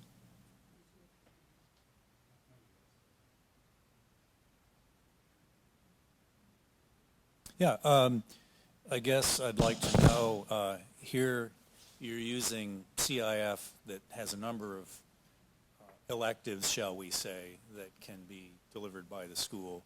You have a traditional exam. You're giving it at multiple locations. How do you control the consistency of your exam? I mean, I realize you have a template that looks pretty good, but in the implementation is where the details lie. So I mean, do you have any way of controlling the consistency of delivery and grading and all that across all locations and all these different formats? I have to say I'm a little skeptical about that. We do. In fact, really the average examiner doesn't see a difference except for some administrative things that happen within the program and not by the examiner. The examiner still grades all the criteria that are on the platform. Examiners are still called by the examiner assignment system as they would. There's really not anything different. The standards are applied the same, whether it's PC-CIF or just a regular CIF exam. It's really not something. The only thing that they'll see is that after they're done, after the 3 examiners have done their thing, a faculty member might be called to evaluate. So there's really not anything from an examiner's standpoint as far as grading. The criteria are the criteria regardless of how the exam is administered. An ADEX exam is an ADEX exam. There's not variance because of that. Just like Guy said, when a lesion is approved and it's really evaluated by the faculty beforehand, that doesn't cast that in stone that lesion is going to be accepted. If it doesn't meet ADEX exam guidelines, then the examiners reject it. And so it's not something that's pre-approved and is cast in stone. What might help you, to expand on what Bill said, for the examiners, it's almost invisible. They don't know. So we have an examiner distribution system. The grading is always done separate so that it's anonymous, so that the graders don't know who the candidates are. It's not so the candidates don't know who the graders are. It's so the graders don't know who the candidates are. That's always segregated and separate. They may get candidate 103 for a class 3 preparation seated in the chair for the grade. They don't know if that candidate's doing 1, 2, or 3 procedures. They have no idea if that person's going to have a competency done. They may or they may not. So for the grader, it's a uniform exam. It's always doing the same thing. It's the administrative protocols that are out of sight from the grader that happens. In fact, that grader, some schools allow a candidate to treat a patient having not signed off on the treatment plan. It's just the way the school allows it. It might be 1 or 2 patients in that school. The graders don't know that. They don't know if the treatment plan's been pre-authorized or not. That only happens at the end of the whole process, where then a captain is notified if, say, something isn't accepted, because we'll go to the faculty and we'll tell them, this was treatment plan, but it's not an occlusion or there's no contact, so that they understand and they can explain it to the candidate. So it's invisible to the graders. They never know anything about the background. They are just grading modification requests, preparations, and restorations. That's all they know. So it's kept invisible. That's how we keep it uniform. Plus, you cannot deviate from the scoring platform. So the scoring platform sequences everything that happens. You can't skip a step. You can't not grade a criteria. You can't grade something that isn't an approved criteria. So you can't add in something, your own opinion on how to grade. In fact, even the sequencing of graders is controlled. So what this IT platform does, it has 2 levels of logic. The first level is that the first patient in is the first patient out, so they don't get lost in the corner. It knows how long the patient's been in. It will sequence graders by priority to the first patient that's in, so we know how long it's going to take to grade. Secondly, it makes sure that every grader grades equally with every other grader by the end of the day. So that's assigned randomly to equalize distribution, so we get true inter-rater reliability statistics, so that if Bill and I always partner together, we are going to have artificially high inter-rater reliability because we're always grading simultaneously. That doesn't happen. And you were asking about faculty, Dr. Morrow. Well, just so you know, 1/3 of our grading team are full-time faculty. So nationally, 1/3 of the grading team, including deans, we have 2 full deans doing it, are full-time faculty. We want a transparent exam. We want them to see what we do. Yeah, I was going to ask about your inter-rater reliability. I figure we're looking at that. I just wonder if you've ever looked at how the effect of particular exam sites affects performance. For example, on the mannequin section, because we can do this, that's graded centrally. So we don't grade one school at a time. We grade 6 or 7 schools simultaneously. They're randomly distributed. They're not graded in order, so no one knows even where the candidate's school is, where they're from, so we eliminate any biases in that respect. So we've studied that, and we can look at, do we see the same pattern when we grade mannequins as when we grade typodonts? And because the grading team is mixed up enough, we really don't have, we've found we don't have site bias. And in fact, the outcomes of any one site are never revealed to anybody else, not the examiners. They don't get a composite of even the site they were just at. That goes to the school, only to the school. The school gets all outcomes of the exam. So every time, to take the ADEX PC-CIF, you have to sign a release as a student that all of your performance goes back to the school. So even on the mannequin, the school gets pictures of every unsuccessful candidate. So when they say, why did I fail PROS? You can look at it and review it with them. What happened in endo, you can look at it and review it with them. And the schools are allowed to come actually and see the actual teeth if they want to assemble them and look at it.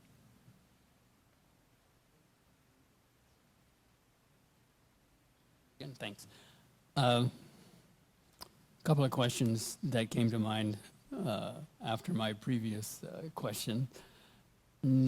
First, do you foresee at all, as an endodontist, do you foresee at all that the endodontic assessment will ever be a CIF format, rather than on a plastic or extracted tooth?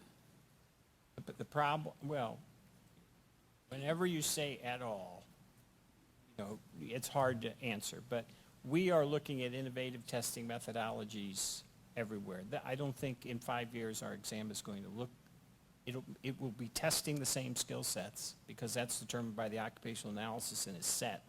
We'll have the same criteria, but how we test it will be very different. I think yes. I think that of course the challenge is uniformity. So it's it's comparable case difficulties that become the issue.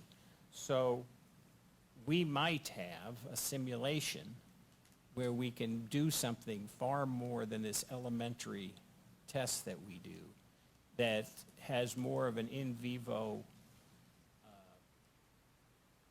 simulation. So understand, when ADEX talks about our patient care component, we're only talking about today. It's not that the patient is what we are hanging our hat on. It's that we don't have a simulation at this moment in time that has the fidelity that we need. So if you look at, Dr. Witcher and many of you understand, advanced cardiac life support, that's a simulation that's superior to patients, right? We can increase variability. We can test scenarios we can't normally test on patients, and we can do skilled tests. When ADEX has that, that will be the basis of our exam. It's just right now that simulation doesn't exist. Sure, well, that's future technology that will be here tomorrow, I'm sure, right around the corner. It will be here tomorrow. Will be here tomorrow, yeah, right around the corner. Lastly, and I know we need to get on with our agenda, we're going to be receiving a report from the Office of Professional Examination Services shortly. And also, we need to start talking about the implementation of the ADEX examination. I hear in your presentation you have basically 3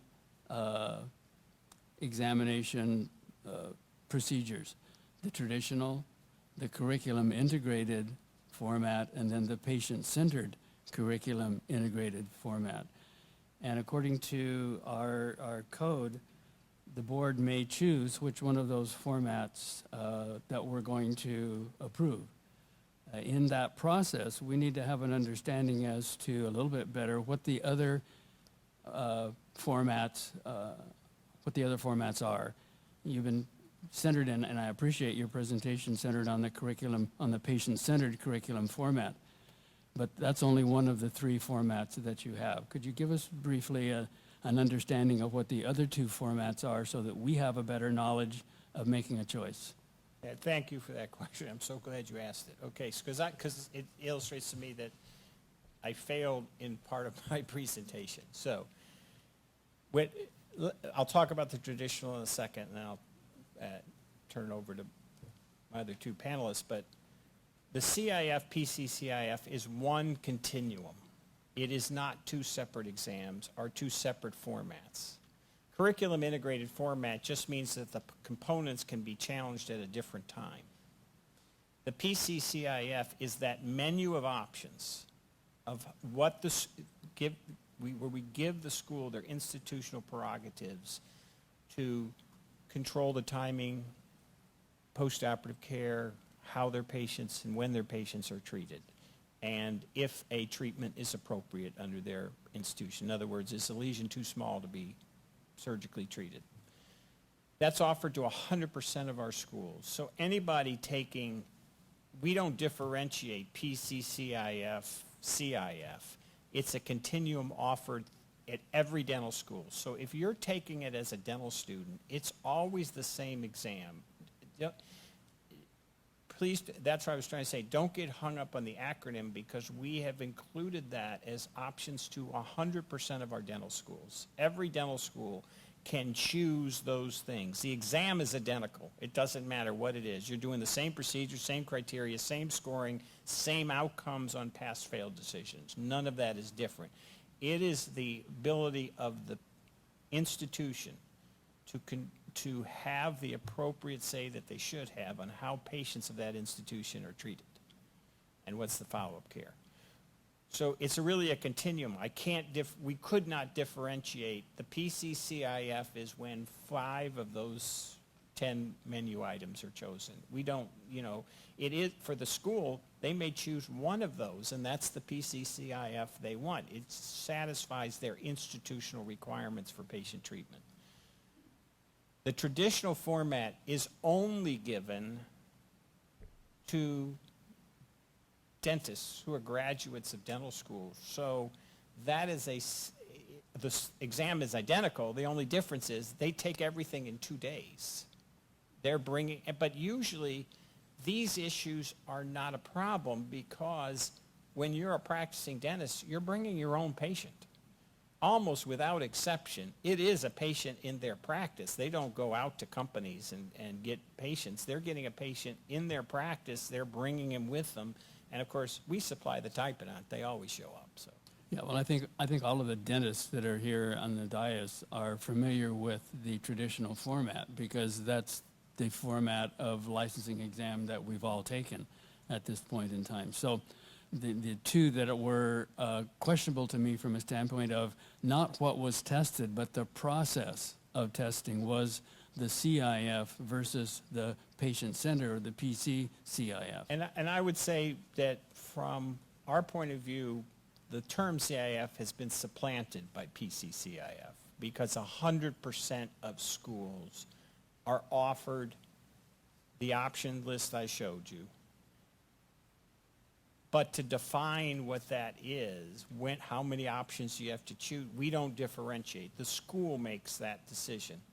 So that's why I think, and I understand you have the option under the statute to recognize format on the patient-based side on what you accept.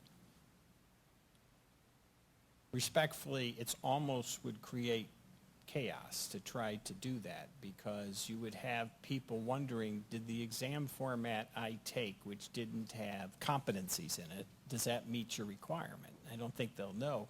We only have one format in the school. It's a PC-CIF.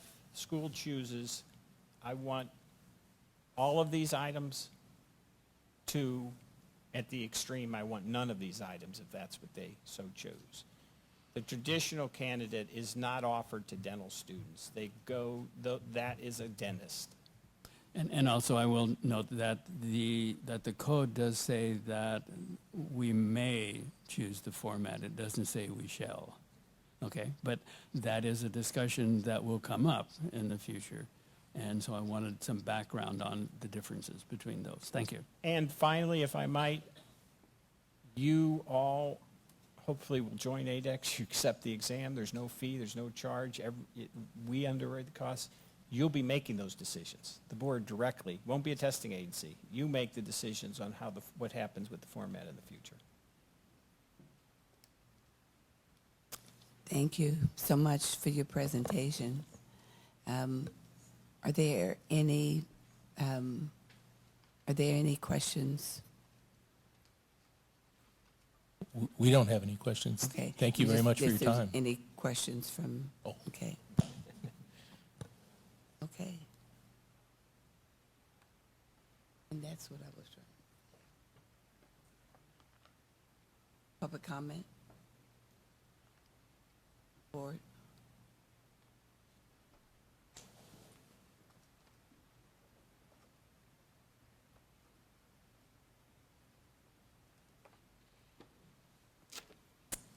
Allison Yoakum speaking as a consumer and also an RDH. I appreciate you guys bringing in both of these testing agencies and hearing about their formats, especially ADEX, something totally new to me. I had a couple of concerns as a consumer and also with a background as an RDH that both of the REBS and ADEX tests do mannequin tests for prosthodontics, and I realize this might be a consideration just for time and patience availability, but in reality, all these dentists graduating will be operating on natural teeth, on real people. So it's a little different, obviously, when you're showing errors on a mannequin and hoping that doesn't happen to a human, but at the same time, it would be great to actually have these students tested on natural teeth with humans at some point. I'm also in support of the board sunset review, including perio, for all of these tests, because as an RDH, there's a lot of discrepancies between what I see in clinical practice for different dentist standards of what is periodontal disease. And with the AAP coming out with standards of stages and grading, I believe the board is making a wise decision to include perio in these tests again, because clearly we're learning more that periodontal disease is not just cut and dry. It requires considering different factors of biologic width, risk factors for different patients. There's a lot of factors that go into diagnosis and treatment of different patients' periodontal disease stages and grading. So I think this is something both REBS and ADEX should very much emphasize on their tests. And that concludes my questions and comments. I want to respond. Mm-hmm. Your first question or mention of how you can test on a Mannequin. human. Yeah. In the future, I think the scanning technology that we're having today is so accurate. Mm-hmm. I think all your fixed can be done in the same day, maybe in the same 3-4 hours. So that may change. I think that's our future. The scanners are really, they don't need to be powdered. They're accurate. Mm-hmm. And we can look at that in the future. So just to answer your question, to be continued on that. Okay, great. Thank you. Thanks. Anyone else? Again, thank you. It took a while to get to this day, and we appreciate your being here. We appreciate your presentation. So, next is the presentation by the Office of Professional Examination Services.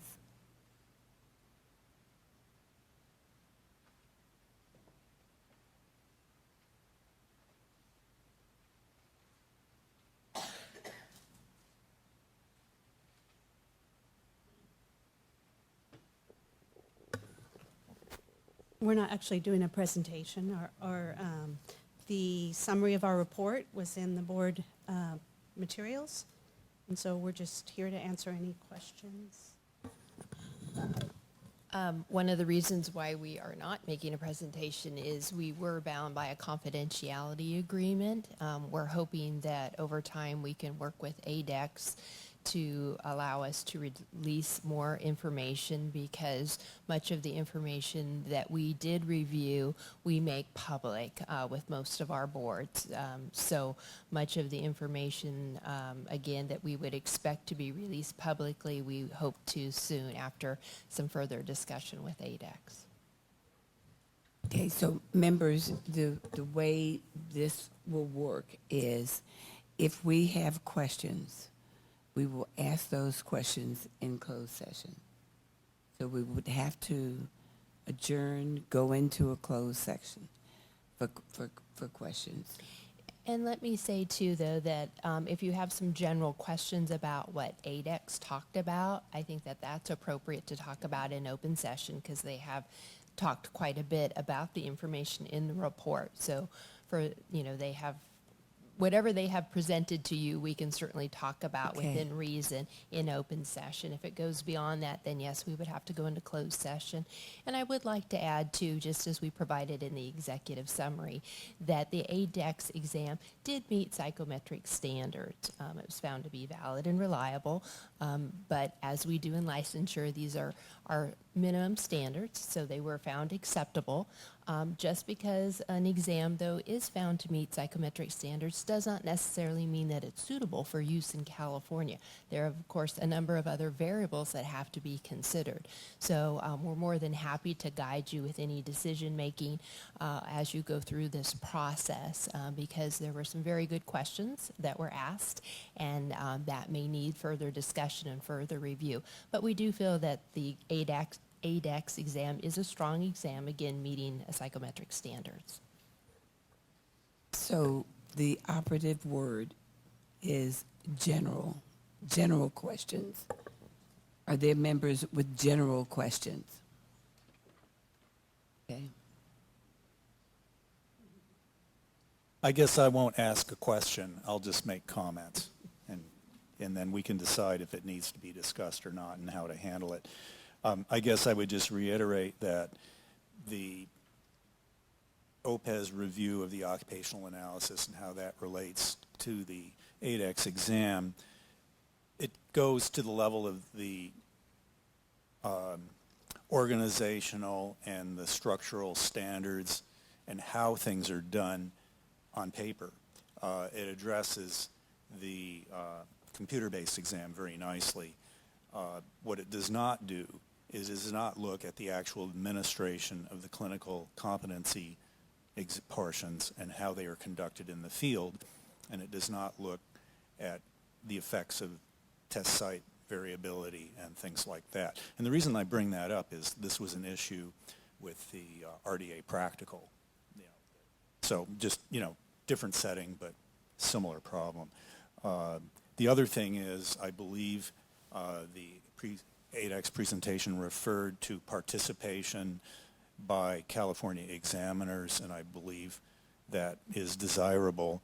However, I did not see a numerical percentage or representation number attached to that. And there's a lot of overlap between the exam template and what OPES looked at, and then the implementation phase, and it's not going to be a bright line between those two. So I think a lot of these things will be addressed as we go forward into implementation. But those are my concerns and just my views. Thank you. Anyone else?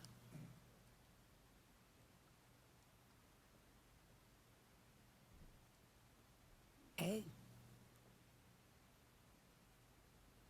Any public comment? Thank you.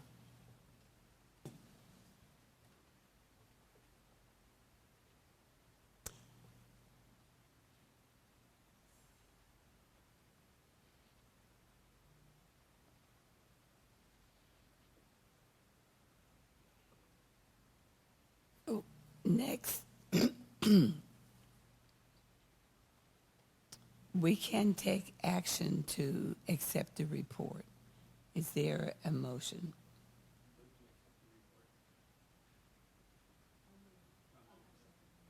Okay, moved by Morrow, second by Lay.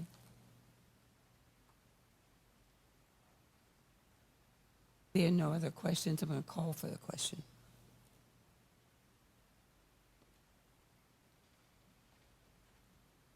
Burton? Aye. Burton, aye. Chan, aye. Chappelle Ingram, absent. Lai? Yes. Lai, yes. Laren? Laren, yes. Lee? Lay, I'm sorry. Lay? Lay, yes. Mackenzie? Mackenzie, yes. Medina? Absent. Morrow? Yes. Alagi? Alagi, yes. Pacheco, absent. Stewart? Stewart, yes. Witcher? Witcher, yes. You? You, yes. Motion passes. Okay, thank you.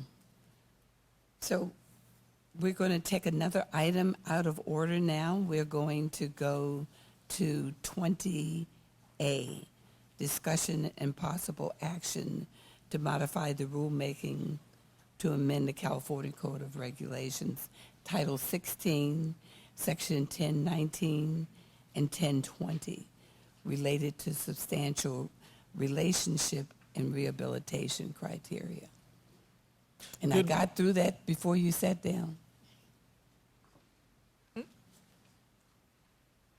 We'll defer to you in a minute. Okay. Sarah Wallace, Assistant Executive Officer.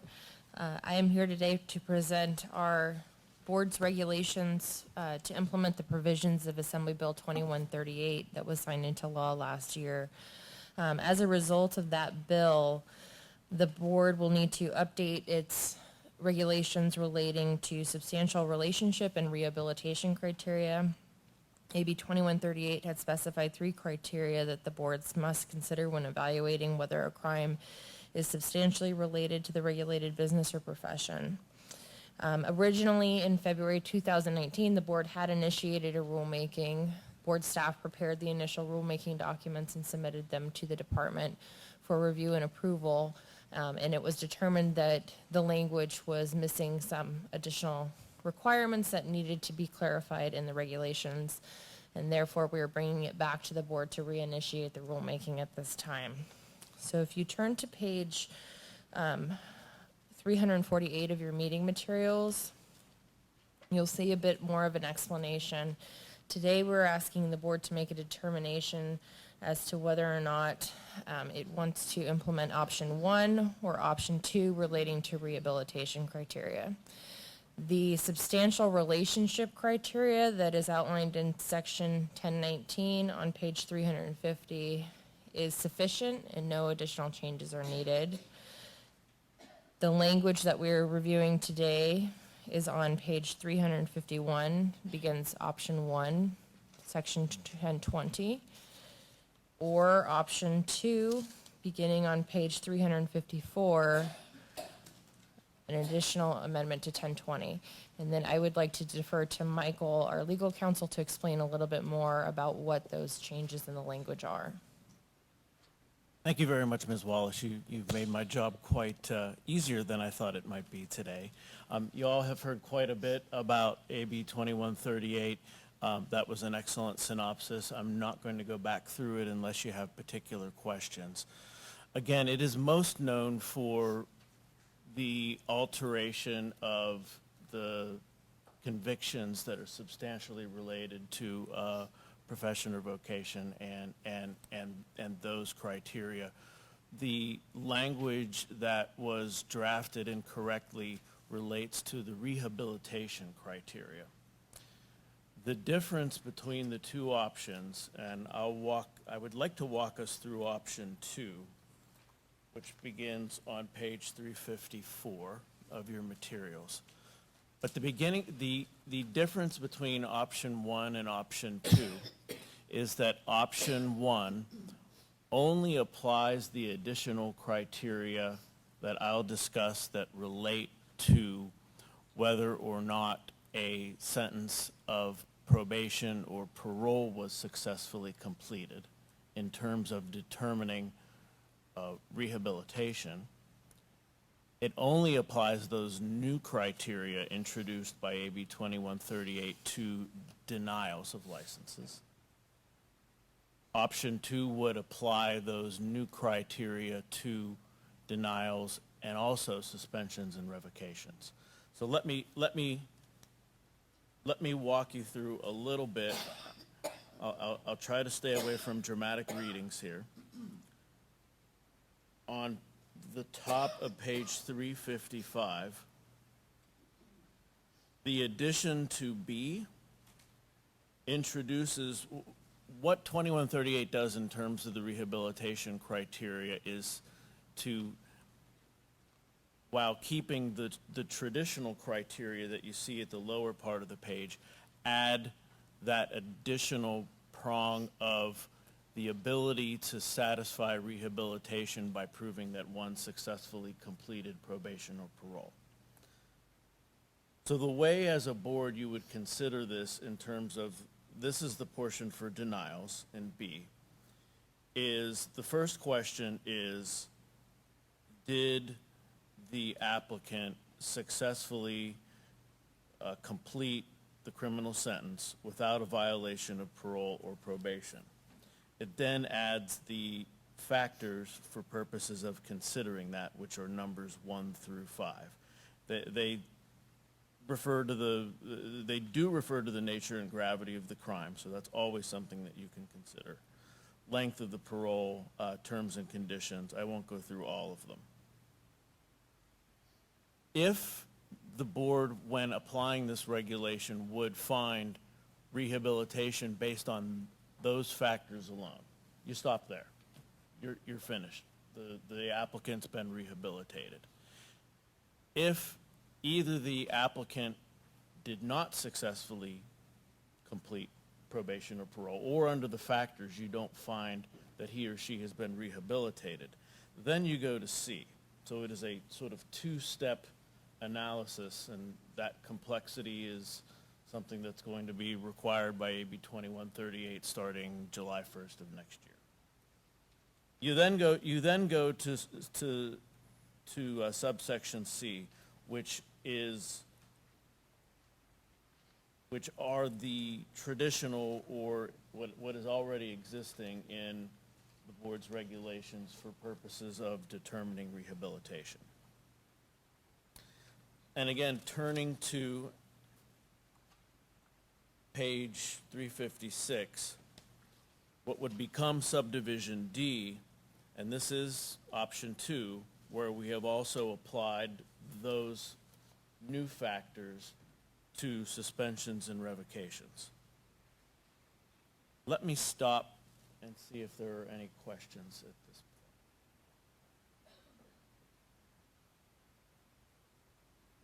If I may, Dr. Witcher.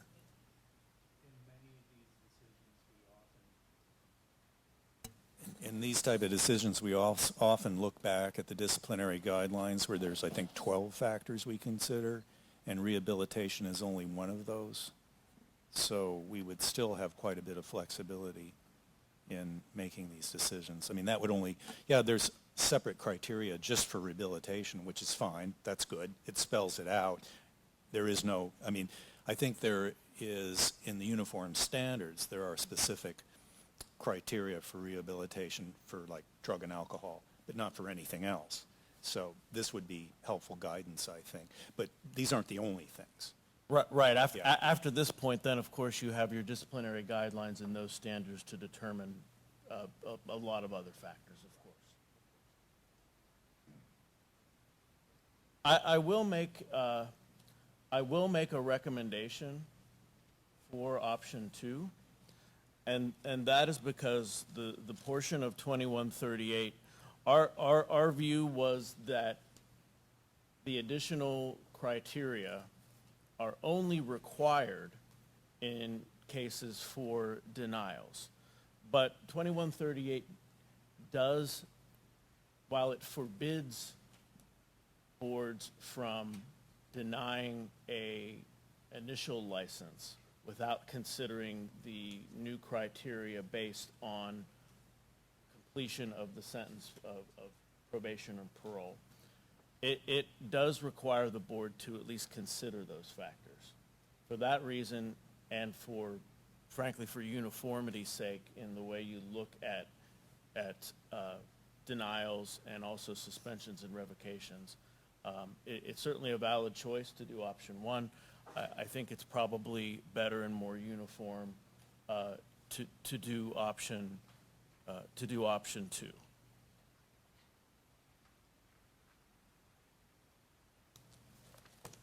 And whatever the decision, I do have, based on Ms. Wallace's excellent memo, I've made some minor changes to that to form that into a motion that I can read if So anyone would essentially, like to discuss. so essentially the difference between option one and option two. Option two contains the exact language of option one, but with additional information added to reflect suspensions and revocations. That's correct. The standards would be exactly the same, and I should have mentioned that. The language that would be added to new subdivision, what would become subdivision D on the final page of the regulation is exactly the same as what would be going into subdivision B for denials. So board staff is requesting actually two motions today. The first motion would be to select either option one or option two in the proposal for 1020. And then the next step would be to initiate the rulemaking, including 1019, and then the selected option for 1020, so that we can bring that forward to the department with the pre-notice review process. I defer on that to our esteemed Assistant Executive Officer.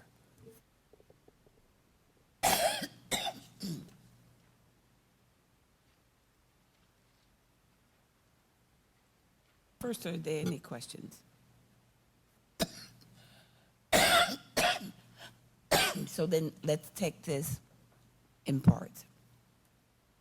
So the first motion is To determine whether to select option one or option two. As Michael has recommended selecting option two, the first motion could be, if the board wished, to move to select option two as the proposal for 1020, section 1020. Okay, move Morrow. I'll second that. Questions? Any public comment? So the motion is to accept option two. That's what we're voting on right now. Aye. Burton. Aye. Can I? Chappelle Ingram absent. Lai? Yes. Lai, yes. Laren? Laren, yes. Lay? Lay, yes. Mackenzie? Mackenzie, yes. Medina is absent. Morrow? Morrow, yes. Alagi? Alagi, yes. Pacheco is absent. Stewart? Stewart, yes. Witcher? Witcher, yes. You? You, yes. Motion passes. Option two. Okay, so then the next one is, The next motion staff is requesting is for the board to approve the language in section 1019 on page 350, which had no changes, and the language contained in option two, starting on page 354, relative to substantial relationship criteria and criteria for evaluating rehabilitation, and direct staff to take all steps necessary to initiate the formal rulemaking process, including noticing the proposed language for 45-day public comment, setting the proposed language for a public hearing, and delegating authority to the EO to make any technical or non-substantive changes to the rulemaking package. If after the close of the 45-day comment period, the public regulatory hearing, no adverse comments are received, delegate authority to the EO to make any technical or non-substantive changes to the proposed regulations before completing the rulemaking process, and adopt the proposed amendments to California Code of Regulations, Title 16, Section 1019 and 1020 as noticed in the proposed text. I won't ask you to repeat that. I know that Yeah, you there was have a all lot. of that. I lost you as recommend. Just a question first. Did you say that you had an amendment first? Ms. Wallace has done it just a little different manner than I was doing. The motion is just fine. Okay. Okay, I'm going to move this. We have it, it's right here.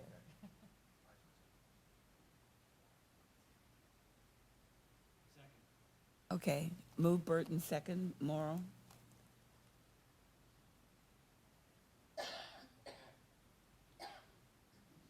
Burton? Oh, sorry. Burton, aye. Chan, aye. Chappelle Ingram, absent. Lai? Yes. Yes. Lai, yes. Laren? Laren, yes. Lay? Lay, yes. McKenzie? McKenzie, yes. Medina, absent. Morrow? Morrow, yes. Olagi? Olagi, yes. Pacheco, absent. Stewart? Stewart, yes. Witcher? Witcher, yes. You? You, yes. Motion passes. Thank you, Board.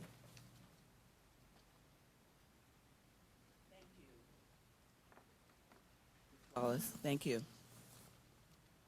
Okay, so next is B.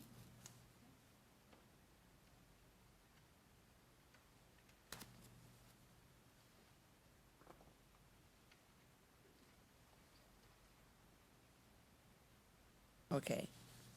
Okay, just to further confuse you, we're going to go back down to number 18, licensing, certification, and permits, review of dental statistics.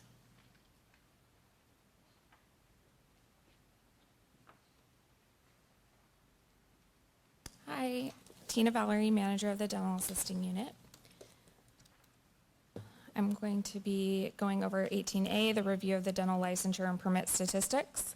This item provides an overview of the dental licensure and permit statistics. It shows the number of licenses that are active, inactive, retired, disabled, canceled, and delinquent. It also shows the number of licenses in the process of being renewed. Beginning on page 2 of the memo, there is a breakdown of the number of licenses issued by year and by pathway to licensure. There is also an overview of the current and active, delinquent, and canceled permits by type of permit, and the number of licensees by county to help identify shortage areas. On page 4 of the memo, there is a breakdown of applications received, approved, canceled, withdrawn, and denied by type, as well as the number of licenses issued. And I'd be happy to answer any questions.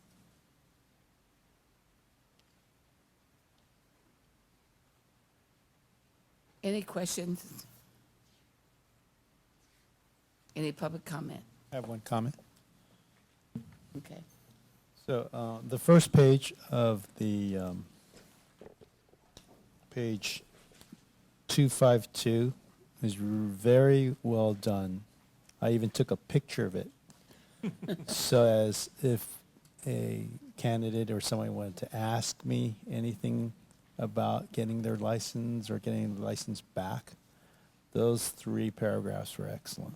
I just want to mention that. So I did take a screenshot of that. Thanks.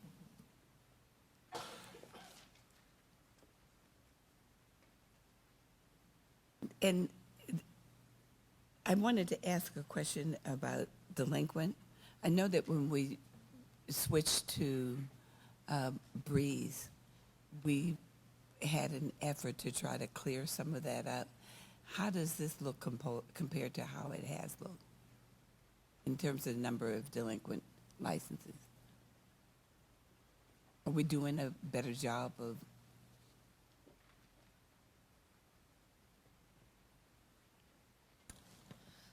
Licensees are provided 2 notices. They receive their initial notice for renewal, and then they receive a second notice. I believe it's 30 days after failure to renew. Delinquency continues to be an issue that our licensees seem to struggle with. I think a lot of times licensees end up going out of state and they don't believe that they're going to return to California. And since we don't have an option other than inactive status, rather than pay a renewal fee, they choose not to, and then it falls into a delinquent and a canceled status. And so we continue to work on outreach to licensees and making sure that the information relating to delinquency status is clear on our website.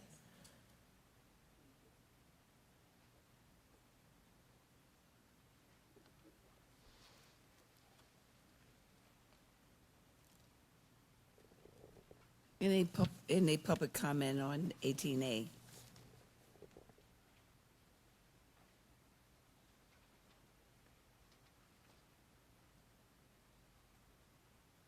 Okay, let's go to B. Okay, Tina Valerie, Manager of Dental Assisting Unit. This is covering the general anesthesia and conscious sedation permit evaluation statistics. This memo is an overview of the on-site inspections and evaluations administered by the board over the last year. Page 1 covers the general anesthesia evaluations. Page 2 covers the conscious sedation evaluations. And page 3 covers the medical general anesthesia evaluations.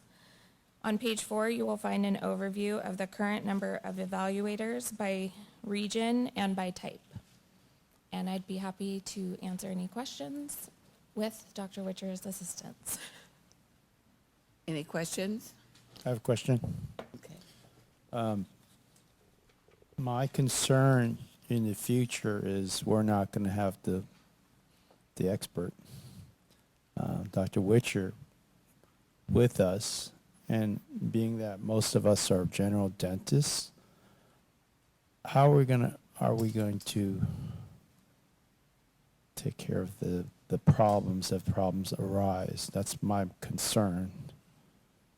Is that how do we keep them in line or online with us and able to help guide us through waters that I have no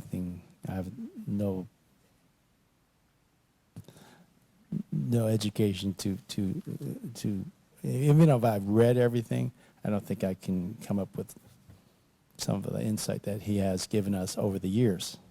So I have an issue with that because I think it's very important to the board.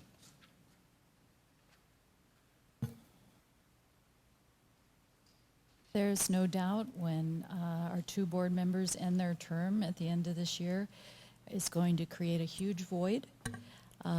We are looking at ways to be able to utilize both of them in a capacity of a subject matter expert.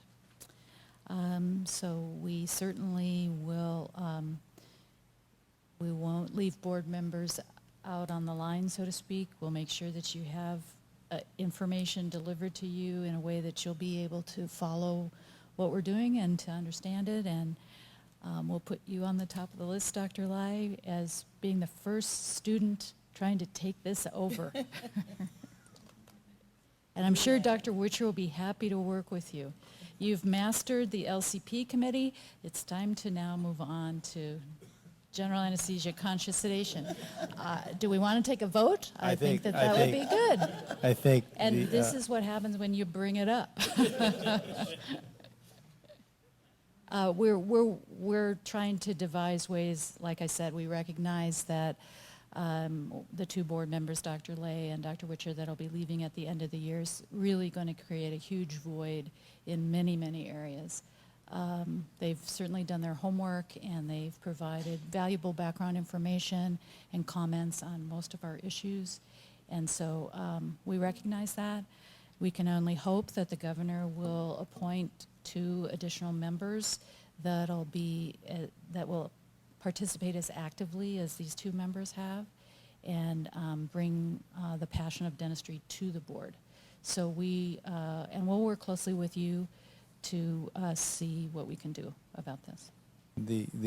Even though the governor will be appointing 2 new people to the board, it took me at least 4 years to get used to the board or how Right, things work. It's not easy. So I think we need to probably look at the people on the board, such as my esteemed colleagues here, to see how we can fill that void. And it's going to take more than one person to fill the void of the two excellent board members. Honestly, it's going to take a group, I think. And so I think the rest of the members on the board have to suck it up, and we're all going to have to learn together, I think. Thank you. In my opinion, you really have to come in with some familiarity with the Dental Practice Act. That really is our guide, our Bible for everything we can do. You can't just show up. And even after that familiarity, it's this board has done a better job of doing their homework. But in my tenure on this board, I can tell you that members have shown up not prepared. You can't do that. I understand that it's a lot of work, and I understand that it's a lot of work in addition to our lives. But you gotta show up prepared and not be seeing this cold when you sit at a table. And just jumping in and getting your feet wet. So that's the best I got.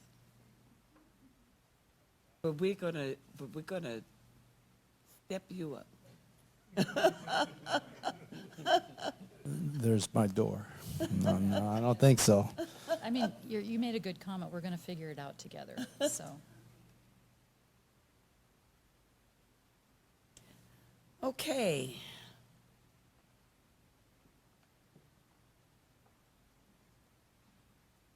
We're going now to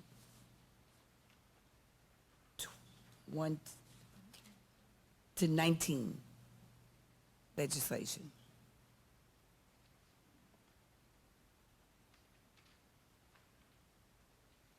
I don't think so. Was there any public comment on the last item? Okay. So we're going to 19 now. And 19 starts on page 265. I will say on 19A that the most important issue here is that we have come from summer recess, and we're in the final period of this legislative session. And I think the executive officer mentioned earlier that the last day for fiscal committees to meet is August 30th. And then we go into a number of floor sessions, and September 13th is the last day for each committee to pass bills. And interim study begins at the end of that day. The governor then has 30 days after that to sign or veto bills.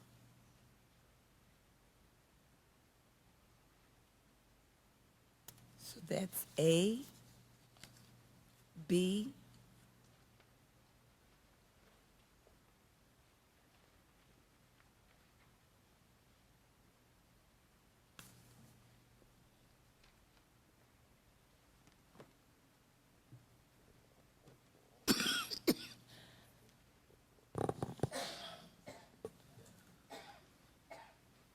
Wilbert Rumbala, Administrative Services Manager for the Dental Board. Good afternoon, board members. The Dental Board of California has been tracking the following bills relating to professions and vocations that impact the Department of Consumer Affairs, Healing Arts boards, and their respective licensees and licensing boards. For informational purposes, there are 7 bills, and only 2 of the bills appear to be moving forward this year. In the interest of time, I'll be presenting 2 of the bills that have the direct impact on the board for your review and consideration. The first one I will be discussing is AB 528. AB 528 requires a dispensing pharmacy, clinic, or other dispenser to report the information required by the Cures database no more than 1 working day rather than 7 working days for a controlled substance is dispensed. It also requires the dispensing of a controlled substance included on Schedule 5 to be reported to the department using the Cures database. Drugs typically listed in Schedule 5 are almost exclusively antidiarrheal medications and a combination of medications used to treat allergies and flu symptoms. Therefore, the listed Schedule 5 drugs are less likely to be dispensed by dental practices, and the anticipated impact on the board is expected to be minimal. The next bill I'm going to report on is AB 622. AB 1622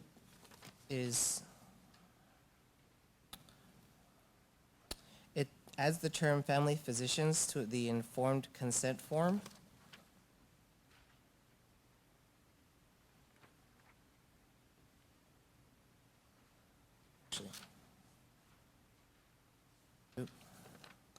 Sorry, I'm going to go back to 528. AB 528, I forgot to mention this. It was heard on 8/12, and it looks like it's in suspense file at this moment. So it has been referred to the Appropriations Committee. Wilbur, did the board take a position on it prior to this meeting? The board did not take a position on 528.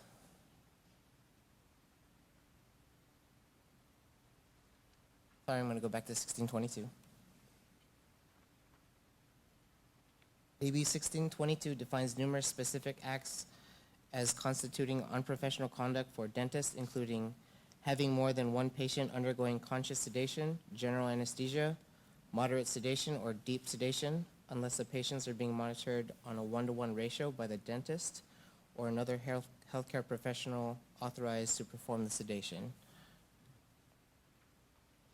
Failing to have patients recovering from conscious sedation, general anesthesia, moderate sedation, or deep sedation closely monitored by the dentist or another qualified licensed professional, including that if there is 1 professional and more than 1 patient recovering, that the patient shall be in the same room.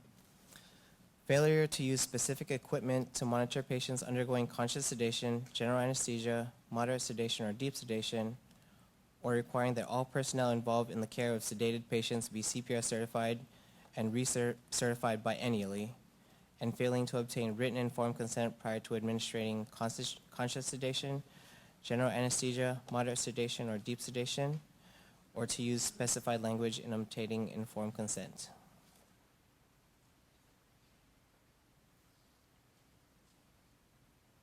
Just to clarify on Assembly Bill 1622, that is all existing language from two separate bills from the last 2 years. The only change that is being proposed is adding family physician to the consent form.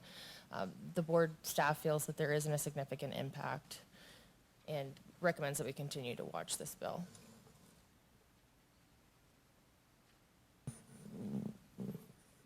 It looks like 1622 is still moving forward in the Senate committee with the author's comments.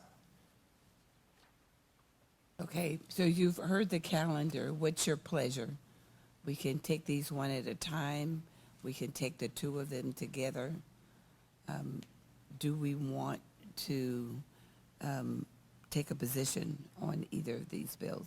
And if we do we want to support if amended, oppose, watch, stay neutral, or take no action? What's your pleasure, members? I think, we took no position on 528 and a watch on 1622. Is that what we did last time? Yes.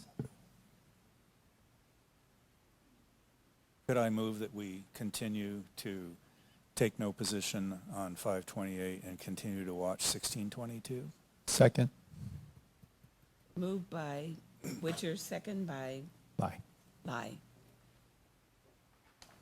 Any questions? Any public comment? Call for the vote.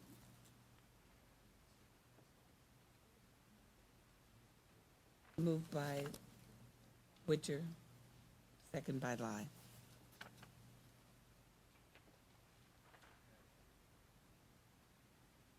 Burton? Aye. Burton, aye. Chan, aye. Chappelle Ingram, absent. Lai? Yes. Lai, yes. Laren? Laren, yes. Lay? Lay, yes. McKenzie? McKenzie, yes. Medina, absent. Morrow? Morrow, yes. Alagi? Alagi, yes. Pacheco, absent. Stewart? Stewart, yes. Witcher? Witcher, yes. You? You, yes. Motion passes. Thank you.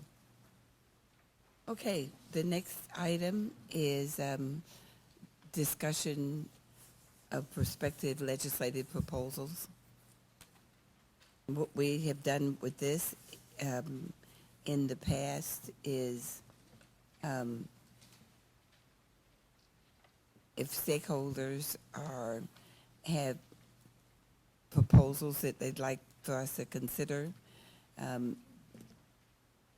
did you put those in writing before the meeting? And I don't believe that we have anything.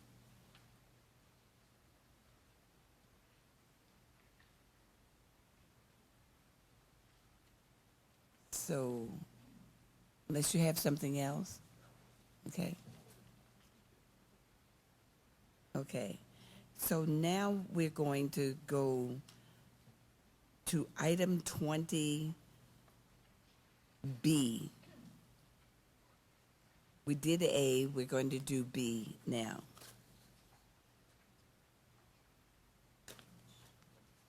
Wilbert Rumbawa, Dental Board of California.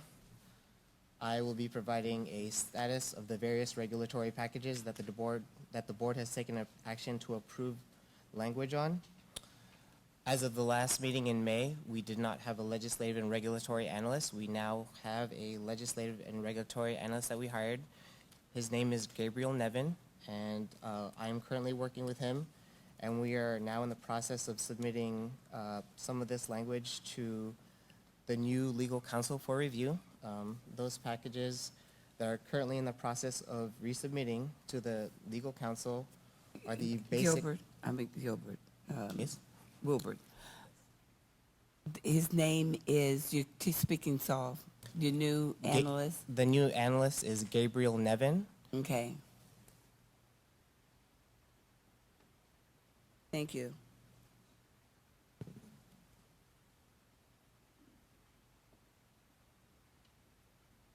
And the packages that we're currently in the process of resubmitting to the new legal counsel, Michael connotes, is the basic life support equivalency standards,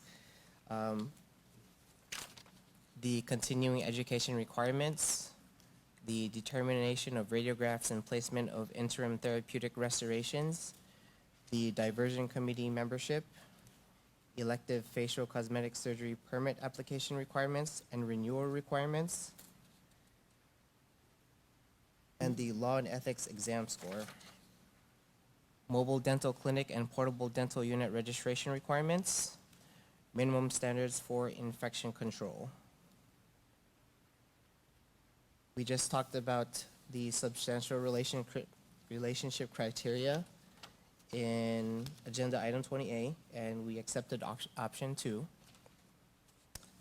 The dental assisting comprehensive rulemaking was discussed by the dental assisting committee on July 26th, and we are working to make those changes and submit that regulation package as well. Okay. And The cite and fine regulation is currently being reviewed by the executive staff at DCA.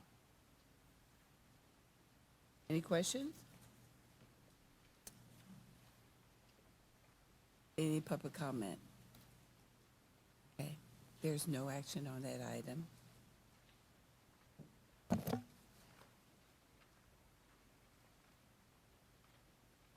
Next is number 22.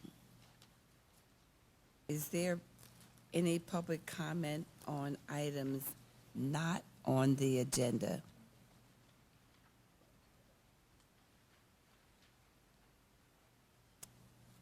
Seeing none, item 23, board member comments on items not on the agenda.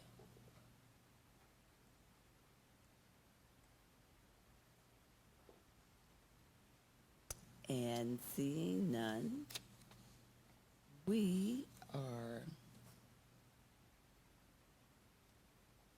ahead of time by 9 minutes, and we are going to adjourn. Thank you all so much. It's been a good meeting.